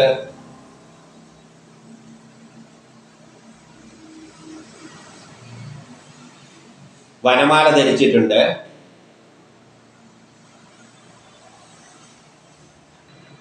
ശംഖ്, ചക്രം, ഗദ എന്നിവയെല്ലാം ഉണ്ട്. മകരകുണ്ടലമുണ്ട്, കൗസ്തുഭമുണ്ട്, കിരീടമുണ്ട്. 3 ലോകത്തെയും അയക്കുന്ന രൂപത്തില് പാർഷദന്മാരോടൊപ്പം ദേവപാലകരെല്ലാം എന്ത് ചെയ്യുന്നുണ്ട്? ശ്രുതിഗീതങ്ങളെല്ലാം പാടിക്കൊണ്ട് സിദ്ധന്മാര്, ഗന്ധർവന്മാര്, ചാരണന്മാര്, പതിവ്രത എന്നിവരോടെല്ലാം ചേർന്നുകൊണ്ട് അദ്ദേഹം പ്രത്യക്ഷപ്പെട്ടു എന്ന് പറയുകയാണ്. അപ്പം അദ്ദേഹത്തിന്റെ രൂപമെല്ലാം പണ്ട് വർണ്ണിച്ച ഞാൻ വിട്ടുകൊണ്ട് പറഞ്ഞതാണ്. എന്നിട്ട് 40 പറയാണ്, ആ രൂപം കണ്ട സംഭ്രമത്തോടെ ദക്ഷ പ്രജാപതിയെ സന്തുഷ്ടനായി ഭൂമിയിൽ വീണ് വന്ദിച്ചു. അപ്പൊ ഇങ്ങനെ വനമാലി ആ മഞ്ഞ പട്ടുമെല്ലാം ഉടുത്തിട്ട് കിരീടെല്ലാം വെച്ചിട്ട് വന്നപ്പോൾ പണ്ടേ വിവരിക്കുന്ന വിവരണം തന്നെയാണ് 36 മുതൽ 35 വരെ 39 വരെ നീട്ടി പറഞ്ഞിരിക്കുന്നത്. അല്ല നമ്മളെ മനസ്സിൽ വരുമല്ലോ, പടം മനസ്സിൽ വരുമല്ലോ വിഷ്ണുവിൻ്റെ. ആ രൂപത്തിൽ അങ്ങ് കണ്ടേച്ചാൽ മതി, എന്തെല്ലാം ഉണ്ടെന്ന് അതിൻ്റെ അകത്തുണ്ട്. ഇത് പ്രത്യക്ഷപ്പെട്ടപ്പോൾ ആ രൂപം കണ്ടപ്പോൾ തന്നെ സംഭ്രമത്തോടുകൂടി ദക്ഷപ്രജ ആകെ അന്തപ്പെട്ടു. ഇത് അദ്ദേഹം എന്ത് ചെയ്തു? സന്തുഷ്ടനായ ഭൂമിയിൽ വീണ് വണങ്ങി. ഇത് 41 പറയുകയാണ്,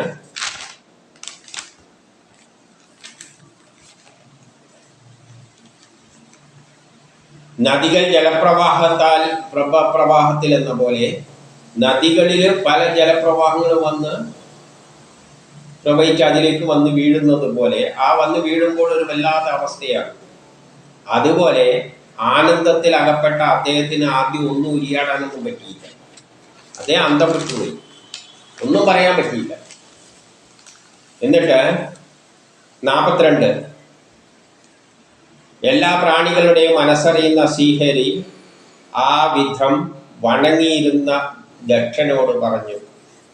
അപ്പോൾ ഇദ്ദേഹത്തിനൊന്നും പറയാൻ പറ്റുന്നില്ല, അദ്ദേഹം അന്തം വിട്ട് നിൽക്കുകയാണ്. അപ്പോൾ ഇദ്ദേഹത്തിനെല്ലാം ഉള്ളിൽ അറിയാം, എല്ലാം ഇദ്ദേഹം തന്നെയാണ് ഇദ്ദേഹമായി ഈ ദക്ഷ പ്രജാപതിയായിട്ട് നിൽക്കുന്നത്. ഉള്ളിൽ അതിൻ്റെ ഉള്ളിൽ കൺട്രോൾ ചെയ്യുന്നത് ഈ ശ്രീഹരി തന്നെയാണ്. പിന്നെ അങ്ങേർക്ക് അറിയാത്ത കാര്യം ഉണ്ടാകും. അതുകൊണ്ട് അദ്ദേഹം ഇങ്ങോട്ടേക്ക് അങ്ങ് പറഞ്ഞു, ഇങ്ങോട്ട് തന്നെ പറഞ്ഞു. 43 മഹാഭാഗ്യവാനായ പ്രജേതസ്സെ, അതായത് നീ വലിയ ഭാഗ്യവാനാണ്, അങ്ങ് തപസ്സിനാൽ സിദ്ധി നേടിയിരിക്കുന്നു. ഈ തപസ് കൊണ്ട് തന്നെ സിദ്ധി നേടിയിരിക്കുന്നു. എന്തെന്നാൽ എന്നിലൂന്നിയ ശ്രദ്ധയാൽ നീ പരമഭക്തനായി. നീ എന്നെ തന്നെ മനസ്സിൽ ധരിച്ചുകൊണ്ടാണ് എന്നെ ചിന്തിച്ചു കൊണ്ടിരുന്നത്. അതുകൊണ്ട് തന്നെ എന്തായി? നീ എൻ്റെ പരമഭക്തനാണ്. അങ്ങയുടെ ഈ തപസ് ഈ വിശ്വത്തിന്റെ വളർച്ചക്ക് കാരണമാകും. 44 പറയുകയാണ്. അപ്പൊ അങ്ങേ ഈ തപസ് ചെയ്തിരിക്കുന്നതിന് വേണ്ടിയാണ്. അദ്ദേഹത്തിന് അറിയാം അദ്ദേഹത്തിന്റെ ലക്ഷ്യം എന്താണ്? പുതിയൊരു പ്രപഞ്ചം ഉണ്ടാക്കുകയാണ്. അപ്പൊ ആ ഒരു ലക്ഷ്യത്തോടു കൂടി തന്നെയാണ് അദ്ദേഹം തപസ് ചെയ്തിരിക്കുന്നത്. അതുകൊണ്ട് വിശ്വത്തിന്റെ വളർച്ച ഉണ്ടാവും, സംശയമൊന്നും വേണ്ട. ജീവജാലങ്ങൾക്ക് സമൃദ്ധി ഉണ്ടാകട്ടെ. അതുകൊണ്ട് ഈ ജീവജാലങ്ങൾക്കെല്ലാം, ഇനി വരാൻ പോകുന്ന ജീവജാലങ്ങൾക്ക്, സൃഷ്ടിക്ക് സമൃദ്ധി ഉണ്ടാകട്ടെ. അതാണ് എൻ്റെയും ആഗ്രഹം. അതായത് ഞാൻ ആഗ്രഹിക്കുന്നതനുസരിച്ചാണ് കാര്യം നടക്കുന്നത്. അതിന് വേണ്ടിയിട്ടാണ്, ചെയ്യാൻ വേണ്ടിയിട്ടാണ് നിന്നെ ഒരു നിമിത്തം കണക്കെ ഉണ്ടാക്കിയിട്ടിരിക്കുന്നത് തന്നെ സാരം. ഇത് 45 ബ്രഹ്മാവും രുദ്രനും പ്രജാപതിമാരായ നിങ്ങളും മനുവും മറ്റു ദേവന്മാരും എല്ലാം എൻ്റെ രൂപം തന്നെ. ഇങ്ങോട്ട് പറഞ്ഞു കൊടുക്കുക, നീയും എൻ്റെ രൂപം തന്നെയാണ്. ബ്രഹ്മാവായാലും രുദ്രനായാലും പ്രജാപതിയായാലും മനുവായാലും മറ്റ് ദേവന്മാരായാലും എല്ലാവരും എൻ്റെ രൂപം തന്നെ. അത് ഉൽപ്പത്തിക്ക് കാരണമാണ്. ഇതിലൂടെയെല്ലാം തന്നെയാണ്, ഇങ്ങനെയെല്ലാം ഞാൻ മാറിയിട്ട് അതിലൂടെ തന്നെയാണ് ഈ ഉൽപ്പത്തി ഞാൻ തന്നെയാണ് നടത്തിക്കൊണ്ട് പോകുന്നത് എന്ന് സാരം. എന്നിട്ട് 46 പറയാണ്, ഈ തപസ് എൻ്റെ ഹൃദയമാണ്. ഈ തപസ് എന്നത് എൻ്റെ ഹൃദയമായിട്ട് എടുക്കണം. ഹൃദയത്തിൽ നിന്നാണ് നമുക്ക് വിചാരങ്ങൾ ഉണ്ടാകുന്നത്. അതുകൊണ്ട് തപസ് ഹൃദയമാണ്. വിദ്യ ആകൃതിയാണ്. ജ്ഞാനത്തിലൂടെയാണ് അതിനെ, സയൻസിലൂടെയാണ് അതിനെ ഒരു പുതിയ രൂപത്തിലേക്ക് മാറ്റിയെടുക്കുന്നത്. ഒരു പുതിയ ആകൃതിയിൽ ഒരു പ്രപഞ്ചം എന്തും സൃഷ്ടിക്കുന്നത് സയൻസിലൂടെയാണ്. അപ്പൊ സയൻസ് വിദ്യ ആകൃതിയാണ്. വേണ്ട വിധത്തിൽ നിറവേറ്റുന്ന യജ്ഞം അവയവങ്ങളാണ്. അതേപോലെ വിദ്യയുടെ സഹായത്താൽ യജ്ഞങ്ങൾ നടത്തിയാൽ ഈ പ്രപഞ്ചത്തിൽ കയ്യും കാലും അല്ല, എൻ്റെ കയ്യും കാലും എല്ലാം മുളക്കും. പ്രപഞ്ചത്തിലുണ്ടാവും പക്ഷി ഉണ്ടാവും, പട്ടി ഉണ്ടാവും, പൂച്ചി ഉണ്ടാവും. ഇതെല്ലാം കൂടിയതാണ് എൻ്റെ വിരാട രൂപം എന്ന് പറഞ്ഞ് നമ്മൾ പോലെ ചുരുക്കത്തിൽ. വിരാട രൂപം ഈ പ്രപഞ്ചത്തിൽ എന്തെല്ലാം ഉണ്ടാകും അതെല്ലാം കൂടിയതാണ് ആ വിരാട രൂപം. അപ്പൊ എന്തെങ്കിലും യജ്ഞാനം ചെയ്തിട്ട് ഇനി ദക്ഷ പ്രജാപതി പല പട്ടീനെയും പൂച്ചേനെയും എല്ലാം ഉണ്ടാക്കിയിട്ട് കഴിഞ്ഞാൽ അതെല്ലാം അതിൻ്റെ അവയവങ്ങൾ തന്നെയാണ്. ഇതെല്ലാം ഭാവനയിൽ കണ്ടോളും. ധർമ്മം എന്നത് യജ്ഞഫലമായ മനസ്സാകുന്നു. മനസ്സിലൂടെ എന്താണോ ആ ശക്തി വിചാരിച്ചത്, എന്ത് ലക്ഷ്യത്തിലേക്കാണോ അത് ആഗ്രഹിക്കുന്നത്, ആ മനസ്സാണ് ധർമ്മം. അതെന്താണോ മനസ്സിൽ ആഗ്രഹിക്കുന്നത് അത് ചെയ്തു കൊടുക്കുന്നതാണ് ധർമ്മം. ലോകത്തെ സുന്ദരമായ ഒരു ലോകത്തിലേക്ക് എത്തിക്കണം. വസുദേവ കുടുംബം, എല്ലാവരും ഒരു കുടുംബത്തിലെ അങ്ങനത്തെ പോലെ ജാതിയില്ല, മതമില്ല, ഒരു ചുക്കുമില്ല, എല്ലാവരും ഉച്ചതീ ചസങ്ങളൊന്നുമില്ലാതെ ഒരു കുടുംബത്തിലെ ലോകം. അതാണ് അദ്ദേഹത്തിൻ്റെ മനസ്സിലുള്ളത്. അത് തന്നെയാണ്, അതിലേക്ക് നീങ്ങൽ തന്നെയാണ് ധർമ്മം. ദേവന്മാർ പ്രാണങ്ങളാണ്. ബാക്കി ഈ പ്രപഞ്ചത്തിലുള്ള എല്ലാ സാധനങ്ങളും ദേവതകളാണ്. അത് പ്രാണങ്ങളെപ്പോലെ ശരീരം മുഴുവൻ കർമ്മം ചെയ്യാനായിട്ട് സഞ്ചരിച്ചു കൊണ്ടേ ഇരിക്കും. 47 പറയുന്നത്, ഞാൻ മാത്രമേ ആദിയിലുണ്ടായിരുന്നുള്ളൂ. അപ്പം ആദിയിലുണ്ടായിരുന്ന ബ്രഹ്മം നിർഗുണമായ ബ്രഹ്മമാണ് ഞാൻ. മറ്റൊന്നും അന്നില്ല, വ്യക്തിപ്രഭാവമില്ല. അങ്ങനെ ഒരു വ്യക്തിയായിട്ടൊന്നുമല്ല ഈശ്വരനുള്ളത്. അതിന് രൂപവും ഭാവമൊന്നുമില്ല. അല്ലാതെ കണ്ണും മൂക്കും വെച്ച വ്യക്തി കഥയിലങ്ങനെ പലതും പറയും. അപ്പൊ അതിന് വ്യക്തിപ്രഭാവമില്ല. എങ്ങും ഗാഠനിദ്രയാണ്. ശൂന്യമായ നിദ്രയിലുള്ള ഒരവസ്ഥയിലായിരുന്നു ആദ്യം ഉണ്ടായിരുന്നത്. ചൈതന്യം മാത്രം. ആ ചൈതന്യമാണ് ബ്രഹ്മം. ഇനി 48 ആദിയും അന്തവുമില്ലാത്ത ആ ബ്രഹ്മത്തിന് ആദിയുമില്ല, അന്തവുമില്ല. അത് സർവഗുണങ്ങളുടെയും സമ്പൂർണമാണ്. ഈ പ്രപഞ്ചം എന്തെല്ലാമായിട്ട് മാറുമോ അതെല്ലാം, പ്രപഞ്ചത്തിൽ കാണുന്ന എല്ലാ ഗുണങ്ങളും അതിൽ നിന്ന് വന്നതാണ്. അപ്പം എല്ലാ ഗുണങ്ങളുടെയും സമ്പൂർണനായ, ഗുണങ്ങളുടെ ഗുണാത്മകമായ ബ്രഹ്മാണ്ടം എന്നുണ്ടായോ, മായയാലാണ് ആ ഗുണങ്ങളെല്ലാം ഓരോ രൂപത്തിൽ പ്രകടമായിട്ട് ഇവിടെ വന്നത്.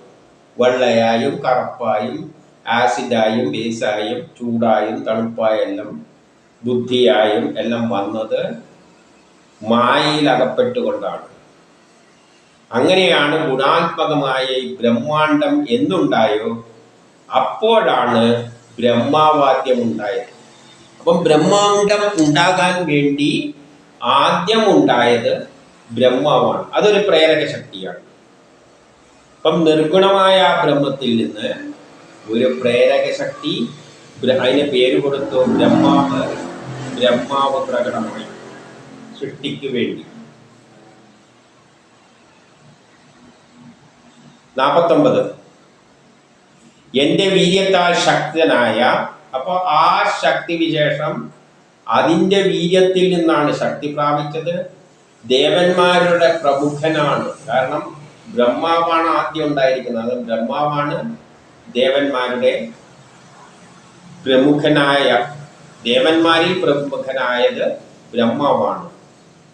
ബ്രഹ്മാവ് പോലും ആദ്യം ഞാൻ സൃഷ്ടി ഏൽപ്പിച്ചപ്പോഴും അതിന് സമർത്ഥനായിരുന്നില്ല. അത് നേരത്തെ ഞാൻ പറഞ്ഞ തന്നെയാണ്. ബ്രഹ്മാവിനെയാണ് ആദ്യം സൃഷ്ടിക്കാൻ വേണ്ടിയിട്ട് ചുമതല ഏൽപ്പിച്ചത്. ആദ്യം ഉണ്ടായിരുന്ന പ്രേരക ശക്തി, അതിനാണ് സൃഷ്ടി. പക്ഷെ അതുപോലും ആദ്യം എന്തുണ്ടായില്ല, സൃഷ്ടി നടത്താൻ കേൾപ്പുള്ളതായിരുന്നില്ല. അത് എന്നെ ചിന്തിച്ചു. അതും എന്നെ തന്നെയാണ് ചിന്തിച്ചത്.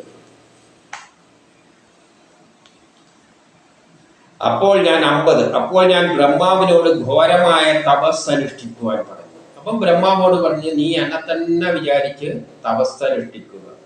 അതായത് ആ സൃഷ്ടിയിൽ തന്നെ മനസ്സ് ഏകാഗ്രമാക്കിയിട്ട് എന്നിലേക്ക് വരിക. കാരണം ഞാനാണ്, എൻ്റെ സങ്കല്പത്തിൽ നിന്നാണ് ഒരു പ്രപഞ്ചം ഉണ്ടാകുന്നത്.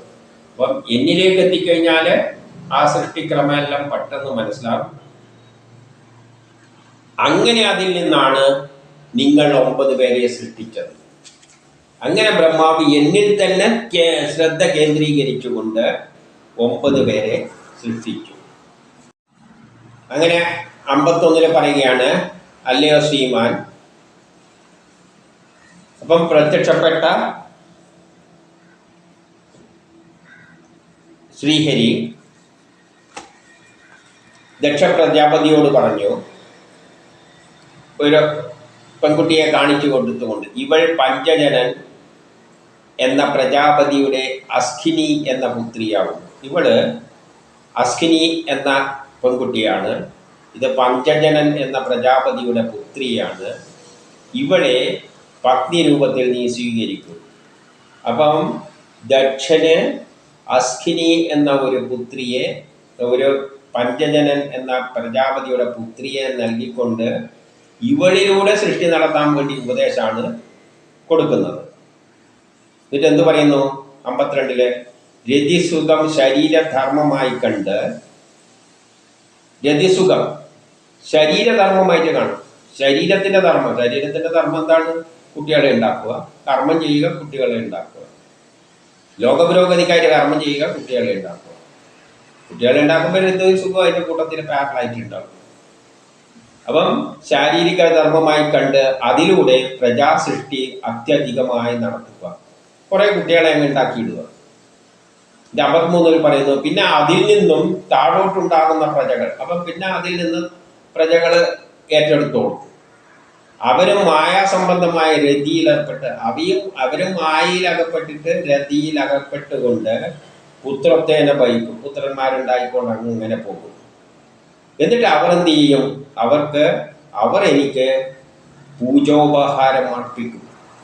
പൂജോപഹാരം അർപ്പിക്കുക എന്ന് പറഞ്ഞു കഴിഞ്ഞാൽ അദ്ദേഹത്തിന് വേണ്ടിയാണ് പിന്നെ അവർ കർമ്മം ചെയ്യുക.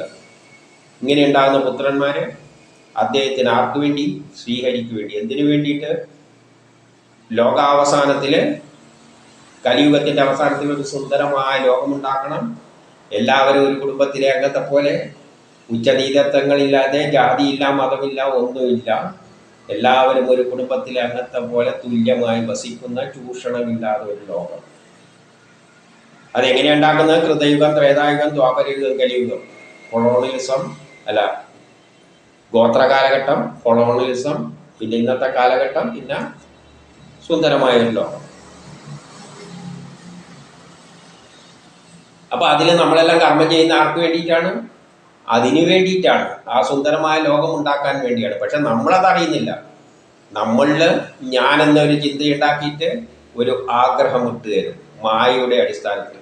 നമ്മൾ ആഗ്രഹം സാധിക്കാൻ വേണ്ടിയിട്ട് റോഡ് കെട്ടും, മറ്റേത് കെട്ടും, ഇന്നത് നിർമ്മിക്കും, എല്ലാം ഉണ്ടാക്കും, പുരോഗതി ഉണ്ടാക്കും. അതിലൂടെ അത് കാര്യം സാധിപ്പിച്ചെടുക്കുന്നു, അവസാനം ഒരു സുന്ദരമായ ലോകം ഉണ്ടാക്കുന്നു. പക്ഷെ നമ്മൾ ചെയ്യുന്നത് നമുക്ക് വേണ്ടി എന്നുള്ള, അപ്പം മനസ്സമാധാനം കിട്ടില്ല, ഒരു ലുക്കും കിട്ടാൻ പോകുന്നില്ല. എപ്പോഴും തരുമ്പോൾ ഓരോന്ന് വന്നുകൊണ്ടിരിക്കും. അപ്പോൾ അങ്ങനെ കർമ്മം ചെയ്യും. 54 സുഖൻ പറയുകയാണ്, ലോകാഭിവൃദ്ധിക്ക് ഹേതുവും സർവൈശ്വര്യങ്ങളുടെയും